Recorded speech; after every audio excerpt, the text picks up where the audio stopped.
नमस्कार स्टुडंट्स, मी भूषण घोडके तुमचं कैवल्य civil services mentor support UPSC आणि एमपीएससी मध्ये स्वागत करतो. आजच्या लेक्चरमध्ये आपण इतिहास जीएस कोर्स मॉड्यूल जो स्टार्ट केलेला आहे त्याचं आज आपलं पहिलं लेक्चर आहे. त्या पहिल्या लेक्चरची आपण सुरुवात करणार आहोत. ज्यावेळेस आपण history GS point of view discuss करणार आहोत, तर आपला मेन एम्फसिस हा असणार आहे की जेणेकरून हिस्ट्री व्यवस्थित स्टडी केल्यानंतर जो प्रिलिम स्पेसिफिक सब्जेक्ट म्हणजे ज्याच्यामध्ये आपण ancient medieval art and culture आणि मॉडर्न इंडियन हिस्ट्री या बेसवर जर क्वेश्चन्स आले ते आपल्याला व्यवस्थित डील करता आले पाहिजे. मेन्स मध्ये जर आपण बघितलं तर प्रीचा सिलेबस पण त्याच्यामध्ये कव्हर होतो, मग इन्क्लुडिंग पोस्ट इंडिपेंडन्स. त्याच्यानंतर आपण जर बघितलं म्हणजे मॉडर्न वर्ल्ड हिस्ट्री हा जो सिलेबस बघितला, मग याच्यावर जर व्यवस्थित क्वेश्चन आले तर ते आपल्याला इफेक्टिव्हली व्यवस्थित डील करता आले पाहिजे. आणि आपले जे कॉम्पिटिटर्स असतील त्या कॉम्पिटिटरपेक्षा आपलं जे अंडरस्टँडिंग आहे ते चांगलं असलं पाहिजे आणि चांगले मार्क आपल्याला त्याच्यामध्ये फेच करता आले पाहिजे. तर हा फोकस जो असणार तो आपण काय करणार तर जीएस मध्ये ठेवणार आहोत. तर आता मागचं जे आपलं इंट्रोडक्टरी लेक्चर घेतलं होतं मित्रांनो, तर इंट्रोडक्टरी लेक्चरमध्ये आपण बघितलं होतं की ऍक्च्युली आपण सिलेबस सिम्प्लिफाय करण्याचा प्रयत्न केला होता. म्हणजे एमपीएससी राज्यसेवेच्या दृष्टिकोनामधून किंवा युपीएससीच्या दृष्टिकोनामधून जर आपण प्रिलिम्स आणि मेन्स हा हिस्ट्री स्पेसिफिक सिलेबस जर बघितला तर त्याच्यामध्ये आपल्याला असं लक्षात येतं की एमपीएससी राज्यसेवा डिस्क्रिप्टिव्ह पॅटर्न आणि युपीएससी साठी 6 कॉम्पोनंट्स आहे. ठीक आहे, 6 कॉम्पोनंट म्हणजे कुठले? Ancient India, medieval India, art and culture, modern Indian history, त्याच्यानंतर पोस्ट इंडिपेंडन्स आणि त्यानंतर आपण म्हणू शकतो मॉडर्न वर्ल्ड हिस्ट्री. फक्त महाराष्ट्राच्या बाबतीमध्ये एक अँगल ऍड होतो त्या ठिकाणी. आपण असं म्हणू शकतो की हिस्ट्री ऑफ म्हणजे महाराष्ट्राची जी हिस्ट्री आहे मॉडर्न महाराष्ट्राची, त्या कॉन्टेक्स्टमध्ये तो एक डायमेन्शन त्याच्यामध्ये ऍड होतो एमपीएससी राज्याचं डिस्क्रिप्टिव्ह पॅटर्ननुसार. पण युपीएससी आणि एमपीएससीच्या बाबतीमध्ये जर बघितले तर उर्वरित जे 6 टॉपिक्स आहेत किंवा 6 पॉईंट्स आहेत हिस्ट्रीमध्ये जे आपल्याला कव्हर करायचे आहेत ते सिमिलर आहे. मग त्यामध्ये आपण स्ट्रक्चर बघत असताना ब्रीफली बघितलं होतं की आपल्याला बेसिक गोष्टी त्या पण आपल्याला काय करायच्या तर अंडरस्टँड करायच्या. Means what is mean by history, historiography. आता याच्यामध्ये आपण अंडरस्टँड करत असताना जीएस पॉईंट ऑफ व्ह्यू जाणार आहे, कारण हिस्टोरिओग्राफीचा अँगल वगैरे हा मॅक्सिमम ऑप्शनल मध्ये फार इम्पॉर्टंट ठरतो, पण जीएस मध्ये तुम्हाला गोष्ट माहित असली पाहिजे, त्याच्यामुळे ते आपल्याला अंडरस्टँडिंग असली पाहिजे. त्यावेळेस जिओग्राफी, एन्व्हायरमेंट, डेटिंगचा कॉन्सेप्ट, लिंग्विस्टिक बॅकग्राऊंड जो असेल, जसं जसं आपण प्रोग्रेस करणार आहोत त्या त्या ठिकाणी आपण या गोष्टी बघणार. त्यानंतर जर ह्युमन हिस्ट्री असेल तर खास करून जर आपण ह्युमन हिस्ट्रीला 3 याच्यात डिवाइड करू शकतो: प्री हिस्ट्री, प्रोटो हिस्ट्री आणि त्याच्यानंतर हिस्ट्री. हे पॉईंट आपण अजून काय करणार तर डिटेलमध्ये डिस्कस करणार आहोत की गोष्टी कशा राहतात. त्याच्यानंतर आपण आर्ट अँड कल्चर जे असेल त्या आर्ट अँड कल्चरचं आपण काय केलं होतं, क्लासिफिकेशन जो पार्ट होता तो क्लासिफिकेशनचा पार्ट आपण काय केला होता तर बघितला होता. त्याच्यामध्ये कुठकुठले डायमेन्शन्स हे यायला हवे होते. त्यानंतर जर आपण बघितलं तर आपण म्हणजे जगाचा जो इतिहास आहे तर जगाचा इतिहास बघत असताना आपल्या सिलेबसमध्ये जो आहे तो 18th सेंचुरी ऑनवर्डचा जो सिलेबस आहे तो आहे मेन्स एक्झामिनेशन मध्ये. पण आपण बघत असताना की एन्शियंट अँड मेडिवलचा थोडा ब्रीफ बॅकग्राऊंड जो असेल एकदम तो आपण काय केला होता बघितला होता. आणि आपला मेन फोकस जो असणार तो कशावर असणार आहे तर मॉडर्न वर्ल्ड हिस्ट्री जो आहे तर मॉडर्न वर्ल्ड हिस्ट्रीवर आपण फोकस करणार आहोत. तर आता सगळ्यात महत्त्वाचं काय मित्रांनो की आपल्याला जेव्हा हिस्ट्री शिकायची ना किंवा बघायची ना तर त्याच्यातले जे बेसिक कॉन्सेप्ट आहे ना ते आपल्याला इन द फ्लो अंडरस्टँड झाले पाहिजे. कारण बऱ्याच वेळेस कॅन्डिडेटचा प्रॉब्लेम काय होतो की ज्यावेळेस ते हिस्ट्रीचा अभ्यास करतात तर हिस्ट्रीचा अभ्यास करत असताना एक म्हणजे की काहींना आवड असते तर ते पाहिजे तर अननेसेसरी वेटेज त्याच्यावर देतात आणि खूप काही वाचण्याचा प्रयत्न करतात, पण त्याचा जो इनपुट आउटपुट रेशो असतो एक्झामिनेशन मध्ये तो साध्य होत नाही. काही कंटेक्स्ट मध्ये असं होतं की हिस्ट्रीचा सिलेबस बऱ्याच कॅन्डिडेटला फास्ट वाचतो आणि त्याच्यानंतर तो डील करत असताना लक्षात राहत नाही, कारण जी इन्फॉर्मेशन असेल ज्या गोष्टी असतील त्या डिसऑर्गनाइज्ड वे मध्ये असतात. मग डिसऑर्गनाइज्ड वे मध्ये असल्यामुळे काय होतं की ते डोक्यात लक्षात ठेवायला काय होतं तर प्रॉब्लेम क्रिएट होतात. मग हे जर प्रॉब्लेम क्रिएट असतील तर आपल्या कोर्सचा मोठं तो आहे की जो टॉपिक तुमचा हिस्ट्रीचा आहे तो अगदी व्यवस्थित पद्धतीने तुम्हाला काय करून द्यायचा आहे तर अंडरस्टँड करून द्यायचा आहे. मग जेव्हा आपण हिस्ट्री हा वर्ड म्हणजे जर आपण हिस्ट्री हा सब्जेक्ट बघत असतो तर आपल्याला सगळ्यात महत्त्वाचं असलं पाहिजे की आपण बेसिक पासून गेलं पाहिजे. मग हिस्ट्रीच्या बाबतीत जर म्हटलं तर हिस्ट्रीचा मिनिंग काय होतो जर त्याचा आपण व्युत्पत्ती जर बघितली किंवा त्याचा जर आपण जेनेसिस बघितला हिस्ट्रीचा तर ग्रीक वर्ड वरून येतो हिस्टो. म्हणजे ठीक आहे, मग याचा मिनिंग काय होतो की जाणून घेणे, म्हणजे भूतकाळातील ज्या गोष्टी असतील त्या जाणून घ्यायच्या. आणि हिस्ट्री ॲज अ डिसिप्लिन जर आपण बघायचं म्हटलं तर असं म्हटलं जातं म्हणजे सीएच कार हे मॉडर्न हिस्टोरियन कन्सिडर केले जातात युरोपमधले, तर त्यांचं म्हणणं आहे की history is the continuous dialogue between past and present and it is the duty of historian to means identify history in objective manner. म्हणजे काय की जेवढ्या हिस्ट्रीमध्ये ज्या गोष्टी आहेत तेवढ्या गोष्टीपर्यंत जाण्यासाठी किंवा जेवढ्या जास्तीत जास्त गोष्टी ट्रुथफुल माहीत पडत असेल तेवढं हे हिस्टोरियनचं काय काम आहे तर एक्सप्लोर करण्यासाठी. आणि सिम्पल वे मध्ये जर आपल्याला लक्षात ठेवायचं असेल तर हिस्ट्री म्हणजे काय आहे की मानवाच्या भूतकाळात घडून गेलेल्या ज्या इम्पॉर्टंट इव्हेंट्स आहेत, लक्षात घ्या, जे इम्पॉर्टंट इव्हेंट्स आहेत ज्या इम्पॉर्टंट इव्हेंट्सचा त्याच्या कल्चरल ऍस्पेक्टवर इम्पॅक्ट पडला, म्हणजे त्याचा सोशल अँगल, इकॉनॉमिकल अँगल, त्याच्यानंतर political things, cultural things, religious things, ज्याच्यावर त्याचा इम्पॅक्ट पडला, ते जे इम्पॉर्टंट इव्हेंट्स आहेत, ते इम्पॉर्टंट इव्हेंट्स आपल्याला काय करायचे, तर स्टडी करायचे. मग हिस्ट्रीमध्ये हा जो ऍस्पेक्ट होतो, हा इम्पॉर्टंट ठरतो. मग आता ज्यावेळेस आपण हिस्ट्री हा अंडरस्टँड करून घेण्याचा प्रयत्न करतो, तर हिस्ट्री का अंडरस्टँड करून घ्यायची असते किंवा हिस्ट्री का समजून घ्यायचं असतं? एक सगळ्यात महत्त्वाचं म्हणजे काय, की आपल्याला जर हिस्ट्री माहिती असेल, तर आपण काय करू शकतो, म्हणजे बऱ्याच वेळेस म्हटलं जातं, की हिस्ट्री माहिती असल्यानंतर जी मिस्टेक्स असेल, ती रिपीट नाही केली गेली पाहिजे. म्हणजे मानवाचं इव्होल्यूशन कसं झालं, त्याचं सोशल अँगलमध्ये इव्होल्यूशन कसं झालं, ह्या जर गोष्टी आपल्याला लक्षात आल्या, तर आता ज्या गोष्टी चालू आहेत, तर त्याचे रूट्स आहेत, त्याचे रूट्स आपल्याला फाइंड आउट करता येतात.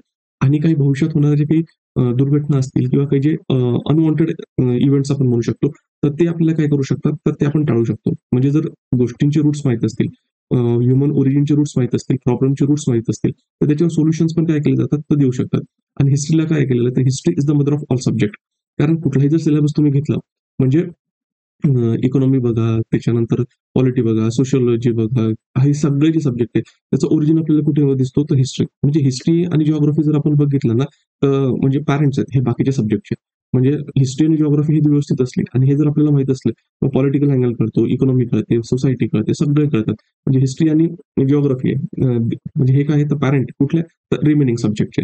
मग हा हिस्टॉरिकल अँगलमध्ये. मग ज्यावेळेस आपण हिस्ट्री आहे, तर सगळ्यात महत्त्वाचं म्हणजे काय, की हिस्ट्री लिहित असताना, की आपल्याला महत्वाचं काय, की आता जसं आपण बघतो, की जसं-जसं आपण भूतकाळात जायचं म्हटलं, तर भूतकाळात जात असताना, की काही गोष्टी आपल्याला समजून घ्यायच्या असतील, तर समजून घेत असताना आपल्याला काय महत्वाचं असेल, तर त्याच्याबद्दल आपल्याला सोर्सेस जे असतील किंवा साधने ज्याला म्हणतो आपण, ते साधने आपल्याला जे असतात ते महत्वाचे असतात. म्हणजे आपण असं म्हणू शकतो, की मनुष्याच्या जर भूतकाळामध्ये काही गोष्टी घडून गेलेल्या आहेत, त्या भूतकाळातल्या गोष्टी समजा त्या 2000 वर्षा अगोदरच्या असतील किंवा 10 हजार वर्षाच्या अगोदर असतील.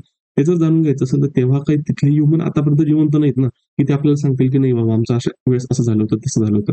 तशी गोष्ट नाही. पण ते समजून घेण्यासाठी काय असतात, तर जे काही साधने असतात, ते साधने इम्पोर्टंट ठरतात. मग आता हे जे साधने असतात, म्हणजे आता इतिहासकारांचं काम काय असतं किंवा इतिहास लेखन ज्यावेळेस केलं जातं किंवा इतिहास लिहिला जातो, तर हे जे हिस्टोरियन्स असतात किंवा इतिहास लेखक असतात, तर यांना वेगवेगळे प्रश्न पडतात. प्रश्न पडतात म्हणजे काय, की ॲक्चुअली त्यावेळेसचा समाज कसा होता, की त्यावेळेसची गोष्टी कशा होत्या. तर मग ते काय करतात, ते आताच्या अँगलने मागचा जो पास्ट आहे ना, तो पास्ट बघण्याचा प्रयत्न करतात. म्हणजे फॉर एक्झाम्पल, की आता इतिहास लेखनाचा जो डायमेन्शन बघितला आपण, तर ज्यावेळेस युरोपमध्ये एनलाइटमेंटचा फेज चालू होतो, म्हणजे प्रबोधन काळात. आणि प्रबोधन काळाचं जे बेसिस आहे ते रेनाईसामध्ये आपल्याला दिसतं. म्हणजे रेनाईचा जो त्याला म्हणतात पुनरुज्जीवन. तर तिथून आपल्याला काय जो हिस्टोरिक ॲज म्हणजे अकॅडमिक फील्ड आहे, ती अकॅडमिक फील्ड आपल्याला रिनायसापासून काय होतं, तर डेव्हलप होत असताना दिसते. आणि त्याचा जो हिस्टोरिओग्राफीचा जो फेज युरोपमध्ये स्टार्ट होतोय म्हणजे लिहिण्याचा, तर तो आपल्याला एनलाइटमेंट फेजमध्ये दिसतोय. मग त्यालाच आपण म्हणतो प्रबोधनाचे युग. आणि ज्यावेळेस ब्रिटिशर्स भारतामध्ये आले, तर ब्रिटिशर्स भारतामध्ये आल्यानंतर ज्यावेळेस त्यांना भारताचा जो काही म्हणजे हिस्ट्री जाणून घ्यायची होती. कशासाठी? कारण की तिथे त्यांना या ठिकाणी काय करायचं, परेड करायचंय. त्याच्यानंतर काय करायचंय त्यांना, ज्यावेळेस ते बॅटल ऑफ प्लासी नंतर काय होतंय, की त्यांचं जे ॲडमिनिस्ट्रेटिव्ह एक्सपान्शन या ठिकाणी होतं. म्हणजे ते टेरिटोरियल पण एक्सपांड करतात आणि ॲडमिनिस्ट्रेटिव्हली पण एक्सपांड करतात. मग त्यांचं ॲडमिनिस्ट्रेशन व्यवस्थित रन व्हावं, यासाठी सगळ्यात महत्त्वाचं काय, की हिस्ट्री त्यावेळेस तिथली समजून घेतली पाहिजे. मग एशियाटिक सोसायटी वगैरे असतील, यासारख्या ज्या काही सोसायटी, तर त्या ठिकाणी काय केलं, एस्टॅब्लिश केल्या गेल्या. मग भारतामधले जे काही ग्रंथ वगैरे असतील, ते समजून घेण्याचा प्रयत्न केला. म्हणजेच काय, की भारताचं जे मूळ असेल किंवा कुठल्याही समजा आपण वर्ल्ड लेव्हलला जरी कॉन्सेप्ट बघायचा म्हटलं, तर हिस्ट्री जाणून घेण्यासाठी आपल्याला सगळ्यात महत्त्वाचं काय आहे, तर ते म्हणजे सोर्सेस. मग इतिहास काय करतात, की वेगवेगळ्या अँगलने ते बघून घेण्याचा प्रयत्न करतात. मग त्यावेळेसचा समाज कसा होता, त्यावेळेसची आर्थिक परिस्थिती कशी होती, त्यावेळेसची राजकीय परिस्थिती होती, कशी होती, असे प्रश्न त्यांच्या डोळ्यासमोर पडतात. मग असे प्रश्न त्यांच्या डोळ्यासमोर पडल्यानंतर त्यांचं काम काय असतं, की ह्या प्रश्नांचा किंवा ह्या क्वेश्चनचा काय करायचं, तर मागोवा घ्यायचा. आणि मागोवा घेत असताना त्यांना काय मदत करतात, तर त्यांना मदत करतात सोर्सेस. आता सोर्सेसच्या बाबतीत पण मदत असताना याला आपण डिटेलमध्ये बघणार आहोत सोर्सेसला. म्हणजे समजून घेण्यासाठी. तर सध्या एवढं लक्षात घ्या, की सोर्सेस किंवा साधने म्हणजे असे एव्हिडन्सेस असतात, की ज्याच्या थ्रू आपल्याला काय मिळतात किंवा इतिहासकारांना माहिती मिळते. मग ते सोर्सेस जे असतील, ते रिलेव्हंट सोर्सेस, इम्पोर्टंट सोर्सेस काय करतात, ते फाइंड आउट करतात. आता सोर्सेसमध्ये प्रामुख्याने जर आपण बघितलं, तर प्रामुख्याने त्याला 2 भागामध्ये विभागलं जाऊ शकतं. एक म्हणजे लिखित स्वरूपातील आहे. त्याच्यानंतर आपण म्हणू शकतो, ज्याला आपण म्हटलं रिटन सोर्सेस. त्याच्या अगोदर येतात आर्किओलॉजिकल किंवा त्याला आपण म्हणतो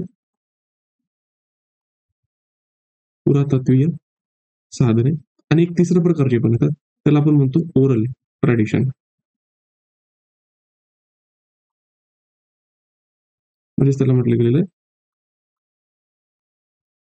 मौखिक परंपरेद्वारे जिचे काही मौखिक परंपरेद्वारे जे काही इन्फॉर्मेशन आहे ती one generation to another generation काय होतं ट्रान्समिट होतं. तर त्याच्यामध्ये ह्या गोष्टी येतात.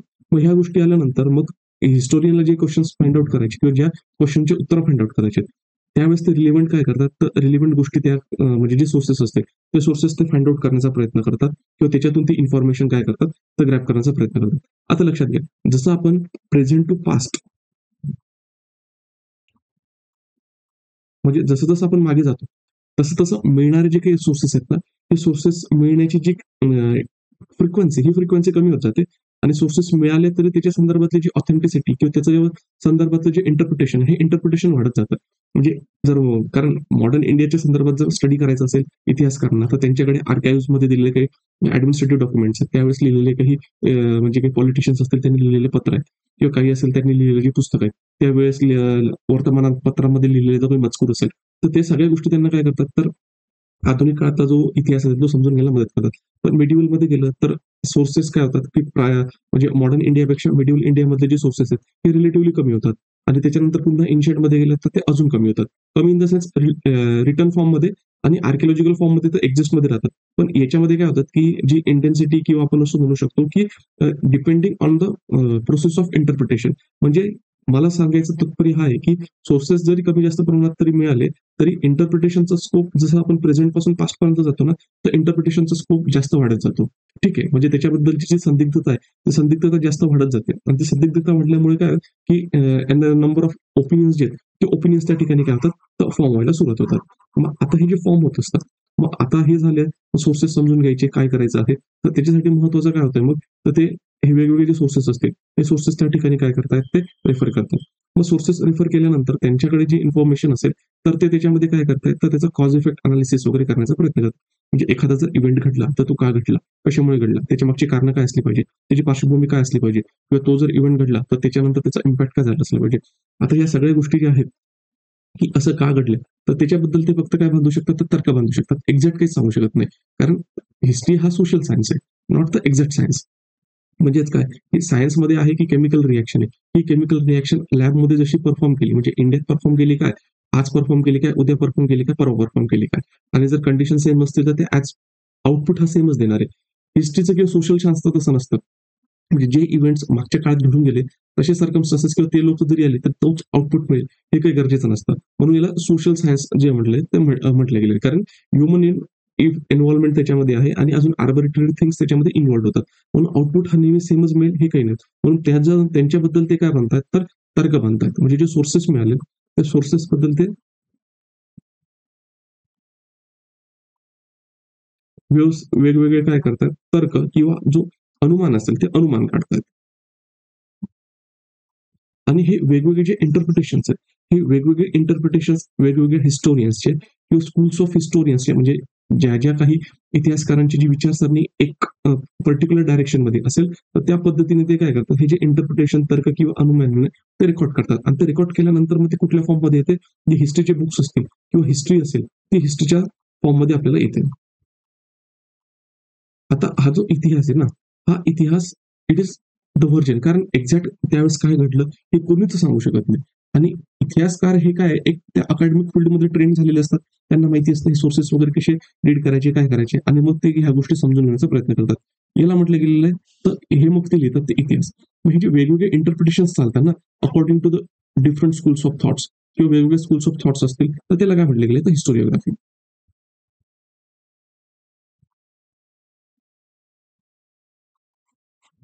हे हिस्टोरिओग्राफीलाच मराठीत काय म्हटलं गेलेलं आहे इतिहास लेखन. मग हा हिस्टोरिओग्राफी ऑफ स्कूल जर आपण जे इंडियन कॉन्टॅक्ट मध्ये जर बघायचं म्हटलं तर डिफरंट हिस्टोरिओग्राफी स्कूल्स आपल्याला बघायला मिळतात आणि इंडियन कॉन्टॅक्ट मध्ये मॉडर्न वे मध्ये जर हिस्टोरिओग्राफी कुठून स्टार्ट झाली असेल तर ती कॉलोनियल पिरियड मध्ये झालेली आहे. मग पहिला जो काही पार्ट आहे तो म्हटलं गेलेलं आहे कॉलोनियल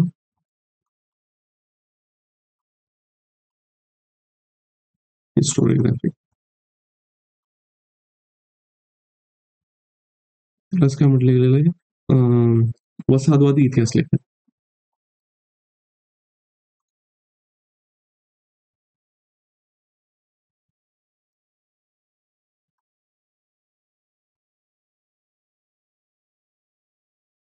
ठीक आहे. याच्यानंतर आता हे वन ग्रुप याच्यामध्ये भरपूर सब ग्रुप्स आहेत. सब ग्रुप्स म्हणजे काय, की याच्यामध्ये अँग्लिसिस्ट म्हणजे जे आंग्लो म्हणून ज्याला ओळखले गेले ते, त्याच्यानंतर त्याच्या अगोदर येतात ओरिएंटलिस्ट. ठीक आहे, म्हणजे त्याला प्राच्यवादी म्हटलं गेलेलं आहे.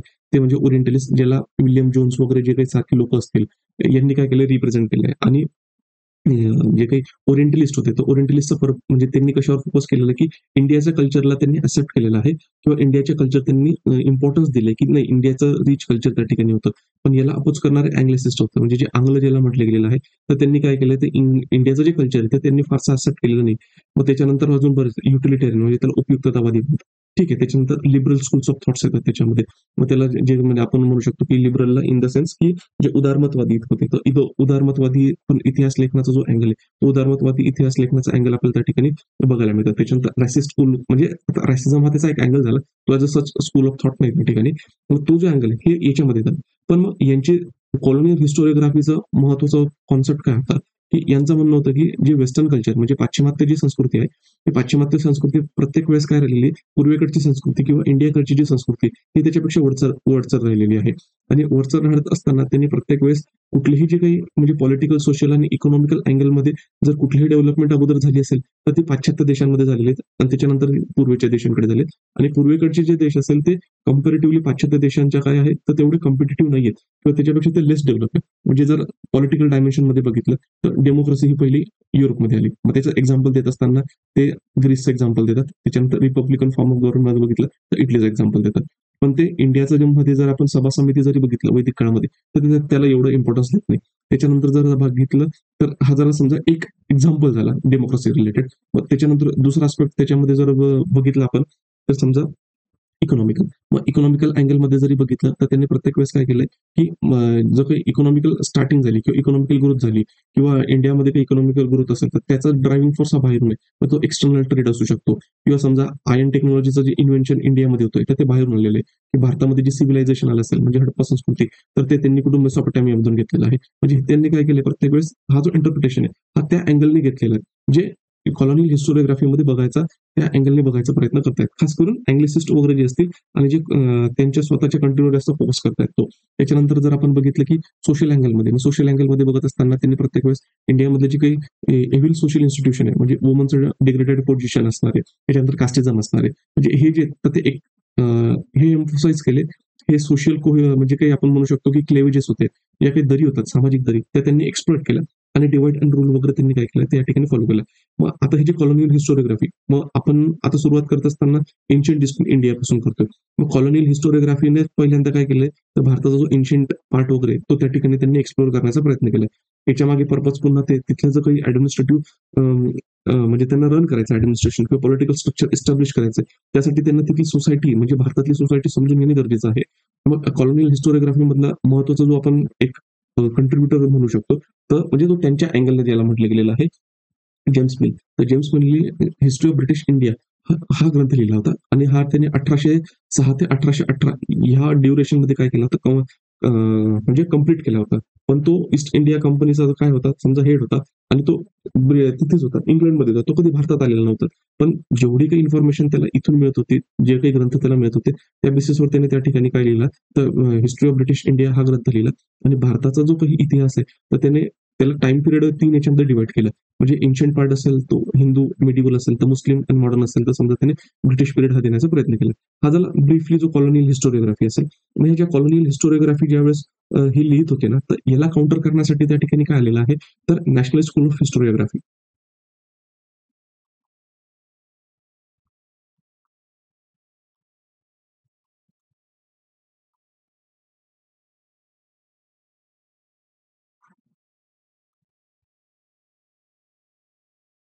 राष्ट्रवादी इतिहास लेखन.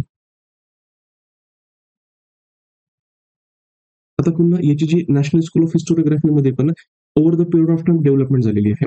आता हा ऑप्शनलचा नाहीये, त्याच्यामुळे मी जे इम्पॉर्टंट आस्पेक्ट आहे मी त्याच्यावरच काय करतो, तर फक्त एम्फसाइज करतोय. पण नॅशनल स्कूल ऑफ हिस्टोरिओग्राफीने काय, की ज्यावेळेस 1850 नंतर म्हणजे आपण असं बघू शकतो, की ज्यावेळेस भारतामध्ये राष्ट्रवादाचे जे काही चिन्ह किंवा जे फोर्सेस आहेत, ते फार मोठ्या प्रमाणात ऍक्टिव्ह व्हायला सुरुवात झाली. तर त्यावेळेस तिथले जे जे काही आहेत, तर आपण असं म्हणू शकतो, की सोशल रिफॉर्मर असतील, ठीक आहे. तर आर जी भांडारकर.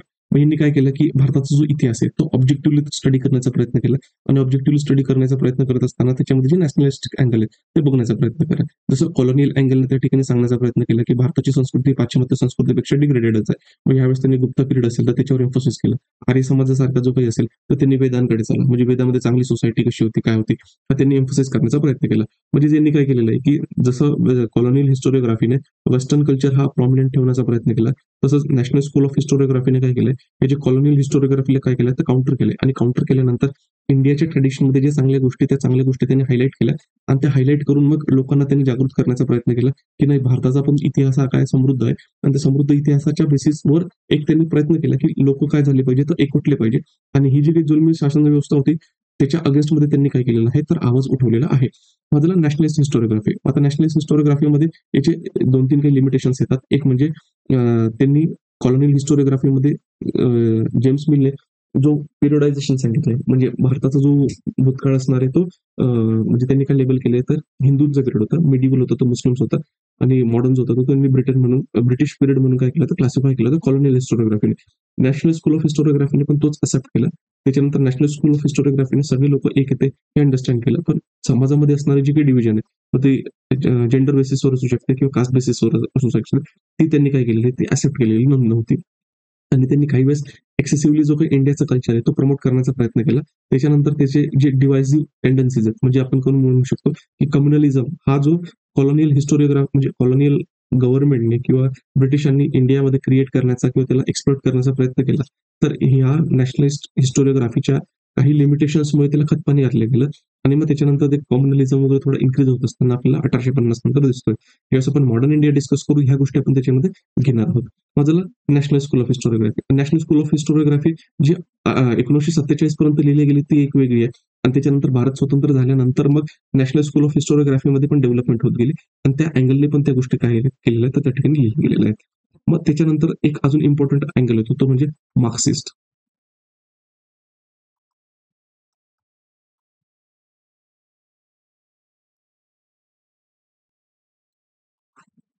यास म्हटलं गेलेलं आहे मार्क्सवादी इतिहास लेखन. आता मार्क्सचं म्हणणं काय आहे की पहिलं मार्क्सिझम समजून घेण्यासाठी ब्रीफली तुम्हाला मार्क्स समजून घेणे गरजेचं आहे. तर मार्क्सने काय म्हटलेलं आहे की जर एकदम टू द पॉइंट मी तुम्हाला ते सांगतो, ज्यावेळेस आपण मॉडर्न वर्ल्ड हिस्ट्री शिकू त्यावेळेस मार्क्सिस्टची जी काही म्हणजे त्याची थेअरी वगैरे जी तर ते मी ते डिटेलमध्ये घेईन. पण आता पॉईंट ऑफ व्ह्यू काय आपला की ही जी हिस्टोरिओग्राफी नेमकं काय तो एक अँगल समजून घेणे.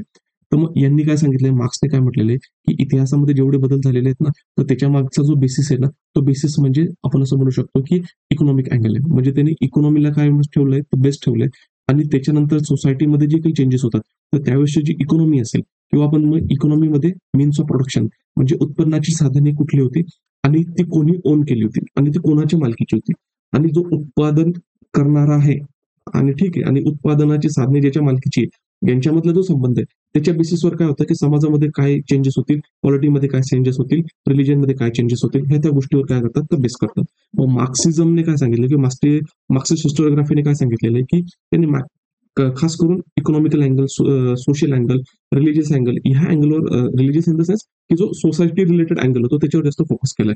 पण कॉलोनियल हिस्टोरिओग्राफी आणि नॅशनल हिस्टोरिओग्राफीमध्ये काय की मॅक्सिमम करून पॉलिटिकल डायमेन्शनवर एम्फोसिस केलं. पॉलिटिकल म्हणजे काय, राजे कसे होते, त्याची लढाया कशा झाल्या होत्या, त्याचं ऍडमिनिस्ट्रेशन कसं होतं, म्हणजे हा जो अँगल आहे तर राजे आणि त्यांच्या लढाया आणि त्यांचं साम्राज्य आणि त्यांचं गुणगौरव या संबंधात काय होतं यांनी जास्त फोकस केलं.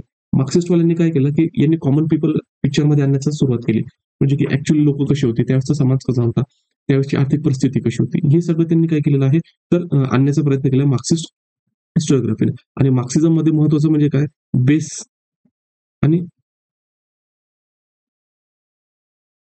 सुपरस्ट्रक्चर मॉडेल आहे. म्हणजे काय की कुठल्याही सोसायटीमध्ये जर बदल होत आहे तर इतिहासामध्ये बदल होत आहेत. कारण इतिहास म्हणजे काय की कंटिन्युटी इन चेंज, काही गोष्टी कंटिन्यू होत जातात आणि over the period of time गोष्टी चेंज होतात आणि चेंज होण्यासाठी मग त्याच्यासाठी जर गोष्टी चेंज होत असतील तर त्याच्यासाठी मग ड्रायव्हिंग फोर्स कुठला होता. मग त्यांनी काय सांगितलंय की ड्रायव्हिंग फोर्स या ठिकाणी काय तर इकॉनॉमिकल डायमेन्शन, म्हणजे इकॉनॉमिकल डायमेन्शन आहे. इकॉनॉमिकल डायमेन्शन मध्ये हा जो होता हा त्याचा बेस होता. आणि जसं इकॉनॉमीमध्ये चेंज होतो तसंच काय होतं, तर त्या ठिकाणचं जे सुपरस्ट्रक्चर असेल तर सुपरस्ट्रक्चर त्याच्यामध्ये चेंज होत जातात. म्हणून मग यांनी काय केलेलं आहे, मार्क्सिझममध्ये जो कॉलोनियल हिस्टोरिओग्राफीने नेमिंग केलेली होती on the basis of religion, तर मार्क्सिस्ट हिस्टोरिओग्राफीने जे भारतामध्ये होते म्हणजे जसं सुरुवात महत्वाचं contribution Marxist historiography D Kosambi यांनी सुरुवात केली होती. तर मग यांचं कंट्रीब्युशन कसं होतं, की यांनी हा जो टाइम स्केल आहे ना, म्हणजे जो काही आपण म्हणू शकतो पिरियडायझेशन, हा पिरियडायझेशन चेंज केलं. मग त्यांनी भारताचं एन्शियंट म्हणजे ज्याला पहिले जेम्स मिलने म्हटलं गेलं होतं हिंदू पिरियड, त्याला एन्शियंट इंडिया म्हटलं. मिडिवल पिरियड असेल म्हणजे मुस्लिम पिरियड होतं त्याला मिडिवल पिरियड म्हटलं, आणि जो ब्रिटिश पिरियड असेल त्याला त्यांनी मॉडर्न पिरियड म्हटलेलं आहे. माझं मार्क्सिस्ट हिस्टोरिओग्राफी ना यांनी फक्त काय केलं, तर नेमिंग चेंज केलं. आणि नेमिंग चेंज करत असताना त्यांनी कुठल्या बेसिसवर केले होते, ज्यावेळेस सोशो इकॉनॉमिकल जे चेंजेस होतात त्या पिरियडमध्ये, तर त्या बेसिसवर. मग आता एन्शियंट पिरियड जर बघितलं तर एन्शियंट पिरियडमध्ये असं लक्षात येते की नवीन काही जे साम्राज्य आहेत ते अस्तित्वात येतात, नवीन जे धर्म आहेत ते अस्तित्वात येतात, आणि संस्कृतीचा त्या ठिकाणी काय होतोय, तो विकास होतोय. हे डायमेन्शन काय, तो सोशो इकॉनॉमिकल चेंजेस आहेत, ते सोशो इकॉनॉमिकल चेंजेस त्या ठिकाणी दिसतात.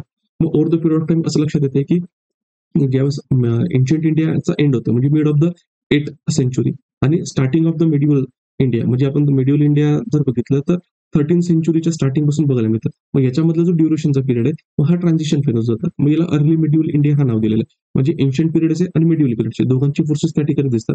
मग जो मध्ययुगीन भाग येते तो मध्ययुगीन भाग तिथून स्टार्ट होतोय. आणि मध्ययुगीन भाग स्टार्ट म्हणजे 1206 म्हणजे ज्यावेळेस आपण असं म्हणू शकतो दिल्ली सल्तनत पासून त्या ठिकाणी आपण त्याचं ऑन एन ॲव्हरेज कन्सिडरेशन करतो सुरुवातची. आणि ते कधीपर्यंत चालते, तर औरंगजेबाची डेथ तर 1707. आता पुन्हा हे कोणाच्या बेसिसवर पॉलिटिकल डायमेन्शन, म्हणजे काय की कुठली डायनेस्टी रूलमध्ये आली आणि कुठला जो पॉलिटिकल किंवा एम्परर होता तो डेथ झाला. मग हा झाला लिडरच्या बेसिसवर. पण ज्यावेळेस आता मार्क्सिस्ट हिस्टोरिओग्राफी बघतील हे कुठल्या अँगलवर, मग नवीन रिलिजन कुठले आले, त्याच्यामध्ये काही नवीन इनोव्हेशन झाले होते, ते कुठले होते, तर त्या बेसिसवर त्याला जो मिडिवल फोर्सेस आहेत, त्या मिडिवल फोर्सेसमध्ये मग इनोव्हेशन कमी, मग ते फ्युडलिझमचे जे फोर्सेस आहेत ते फ्युडलिझमचे फोर्सेस त्या ठिकाणी दिसतात. फ्युडलिझम म्हणजे सामंतशाहीचा जो फोर्सेस आहे तो त्या ठिकाणी दिसतात. आणि मॉडर्निझमच्या याच्यामध्ये मग काय आहे, हे जे फ्युडलिझमचे फोर्सेस आहेत ते त्याला काय करतात, अटॅक करतात. आणि त्यामध्ये लिबरलिझमचा आस्पेक्ट आहे किंवा इकॉनॉमिकल डायमेन्शन मध्ये जर बघितलं तर कॅपिटलिझमचं त्या ठिकाणी सुरुवात होते. तर मग त्याला म्हटलं गेलेलं आहे मॉडर्न पिरियड. मग हे जे बेस आणि सुपरस्ट्रक्चरचा मॉडेल आहे ना, हा त्याच्यामध्ये मी तुम्हाला फार ब्रीफली घेतलेला आहे. कारण आपल्याला फक्त एवढं समजून घ्यायचं आहे की हे हिस्टोरिओग्राफी काय. ज्यावेळेस आपण एन्शियंट इंडिया किंवा आपण म्हणू शकतो की प्राचीन भारत या संदर्भात बघतोय ना, तर एवढे स्कूल्स ऑफ थॉट्स त्याच्यामध्ये येतात. पण ज्यावेळेस आपण मॉडर्न इंडियाच्या कॉन्टेक्स्टमध्ये जाणार, मग मॉडर्न इंडियाच्या कॉन्टेक्स्टमध्ये जात असताना काही नवीन स्कूल्स ऑफ थॉट्स पण येतात. जसं कॅम्ब्रिज स्कूल्स ऑफ हिस्टोरिओग्राफी. ठीक आहे, म्हणजे कॅम्ब्रिज स्कूल्समध्ये कुठल्या गोष्टी लिहिल्या गेल्या होत्या, काय लिहिल्या गेल्या होत्या, इंडियन कारण आणि त्यांनी जास्त वर्क जे केलेलं आहे ते मॉडर्न इंडियावर केलेलं आहे. त्याच्यानंतर सबअल्टन स्कूल्स ऑफ हिस्टोरिओग्राफी म्हणजे रणजित गुहा. मग त्या सबअल्टनचा जो पर्स्पेक्टिव्ह आहे तो म्हणजे काय, की इतिहास बघत असताना हे जे काही शोषित वर्ग होता तर शोषित वर्गाच्या हिशोबाने त्या ठिकाणी काय बघितलं पाहिजे, तर इतिहास बघितला पाहिजे. तर मग त्याचा मॅक्सिमम जो कंट्रीब्युशन होते मॉडर्न इंडियामध्ये, पण तो काही अँगल एन्शियंट इंडियामध्ये पण काही वेळेस विचारला जातो. म्हणजे history from the perspective of woman, history from the perspective of labour, history from the perspective of untouchables. हे कसले अँगल, तर सबाल्टन स्कूल्स ऑफ हिस्टोरिओग्राफी. ठीक आहे, मग हे सगळे पण एन्शियंट इंडियाच्या बाबतीमध्ये आपल्याला महत्वाचं काय, की हे जे बेसिक गोष्टी आहेत तर बेसिक गोष्टी आपल्याला लक्षात ठेवायच्या आहेत. म्हणजे इतिहासामध्ये जे बदल होतात तर इतिहासाच्या मध्ये बदल होत असताना त्याच्यामध्ये जे ड्रायव्हिंग फोर्सेस आहेत, म्हणजे कंटिन्युटी अँड चेंज, जी कंटिन्युटी होते, जी समानता म्हणजे सातत्यता चालू आहे, आणि जो बदल होतो आणि बदल होत असेल तर तो कुठल्या फॅक्टरमुळे बदल होतो. मग तर मार्क्सिस्ट हिस्टोरिओग्राफीने त्याच्यावर कुठला बदल सांगितलाय, तर इकॉनॉमिक डायमेन्शन. आणि इकॉनॉमिक डायमेन्शन मध्ये त्यांनी कुठले डायमेन्शन इन्क्लूड केले, मीन्स ऑफ प्रोडक्शन म्हणजे उत्पन्नाची साधने कुठली, आणि त्याच्यानंतर जिथे उत्पन्न होतंय आणि जे उत्पादन करताय यांच्यामधले जे रिलेशन्स असेल ते काय असलं पाहिजे, आणि त्या बेसिसवर समाज जो असेल तर समाजावर काय होतात, तर बदल होतात. मग हे झालं हिस्टोरिओग्राफी. आणि मग प्रत्येक हिस्टोरिओग्राफीच्या वेळेस काय होतं, की जो टाइम स्केल किंवा त्याला आपण पिरियडायझेशन म्हणतो.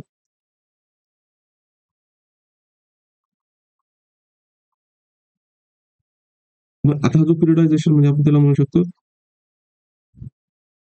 कालमापन म्हणा किंवा त्याला म्हणजे पिरियड जो डिव्हिजन करायचा असतो तो पण कुठल्या बेसिसवर चालतो, तो बेसिसवर चालतो की जे हिस्टोरिओग्राफिकल स्कूल्स ऑफ थॉट कसा आहे तसा. जसं आपण बघितलं की कॉलोनियल हिस्टोरिओग्राफीच्या कॉन्टेक्समध्ये बघितलं तर भारताचा जो एन्शियंट पार्ट होता त्याला हिंदू पिरियड म्हटलंय, मिडिवल मुस्लिम असेल, मॉडर्न म्हणजे जिथे ब्रिटिश रूल करत होते त्याला ब्रिटिश पिरियड म्हटलेलं आहे. नॅशनल स्कूल ऑफ हिस्टोरिओग्राफीने पण तोच त्यांनी अडॉप्ट केलेला आहे.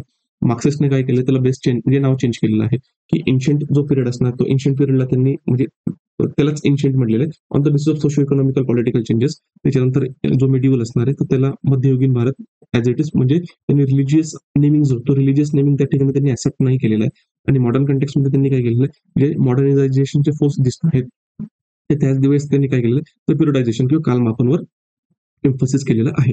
मग आता हे इंडियाच्या कॉन्टेक्स्ट मध्ये जेव्हा आपण बघणार आहोत की एन्शियंट पिरियड असेल, मिडिव्हल पिरियड असेल, त्याच्यानंतर जर आपण बघू तर मॉडर्न पिरियड असेल, हा कुठून कुठपर्यंत चालतो ते पण आपण बघणार. पण ते बघण्या अगोदर आपल्याला महत्वाचं काय की टाइम स्केल जी आहे ना, तर टाइम स्केलचं जे युनिट, ठीक आहे, तर युनिट किंवा त्याला आपण म्हणू शकतो एकक.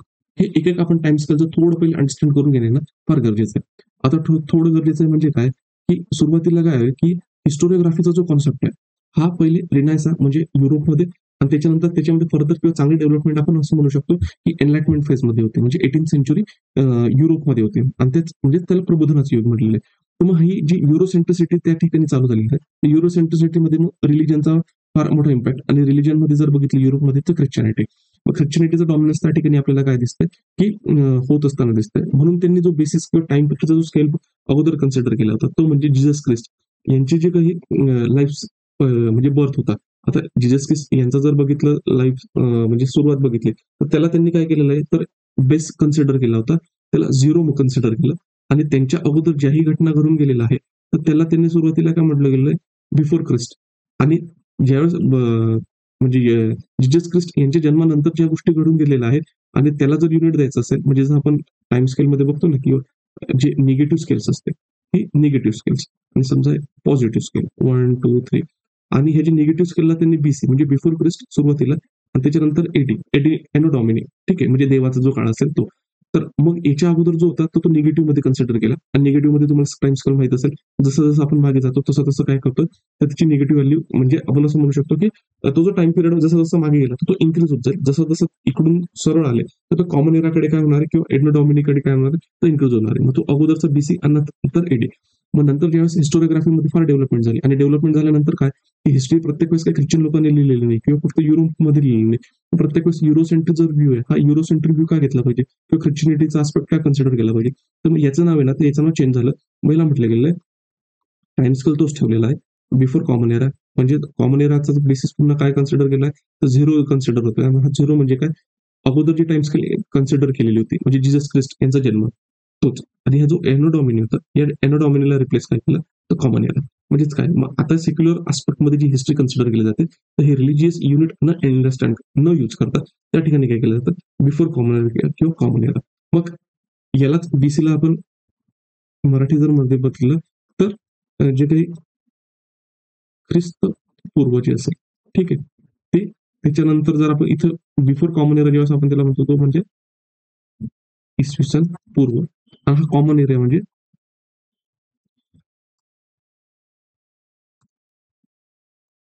म्हणजे इसवी सन आहे. तर इसवी सन त्याच्यामुळे युनिट यूज करताना हे आणि हेच यूज करायचं इन द फॉर्म ऑफ सेक्युलरायझेशन. आपल्याला या ठिकाणी काय होतं, तर रिप्रेझेंट होतंय. मग ज्यावेळेस आपण इंडियन हिस्ट्री बघणार आहोत, इंडियन हिस्ट्री, तर त्याच्यामध्ये आपल्याला पुन्हा लक्षात येतं की त्याला आपण काय केलेलं आहे, तर क्लासिफिकेशन.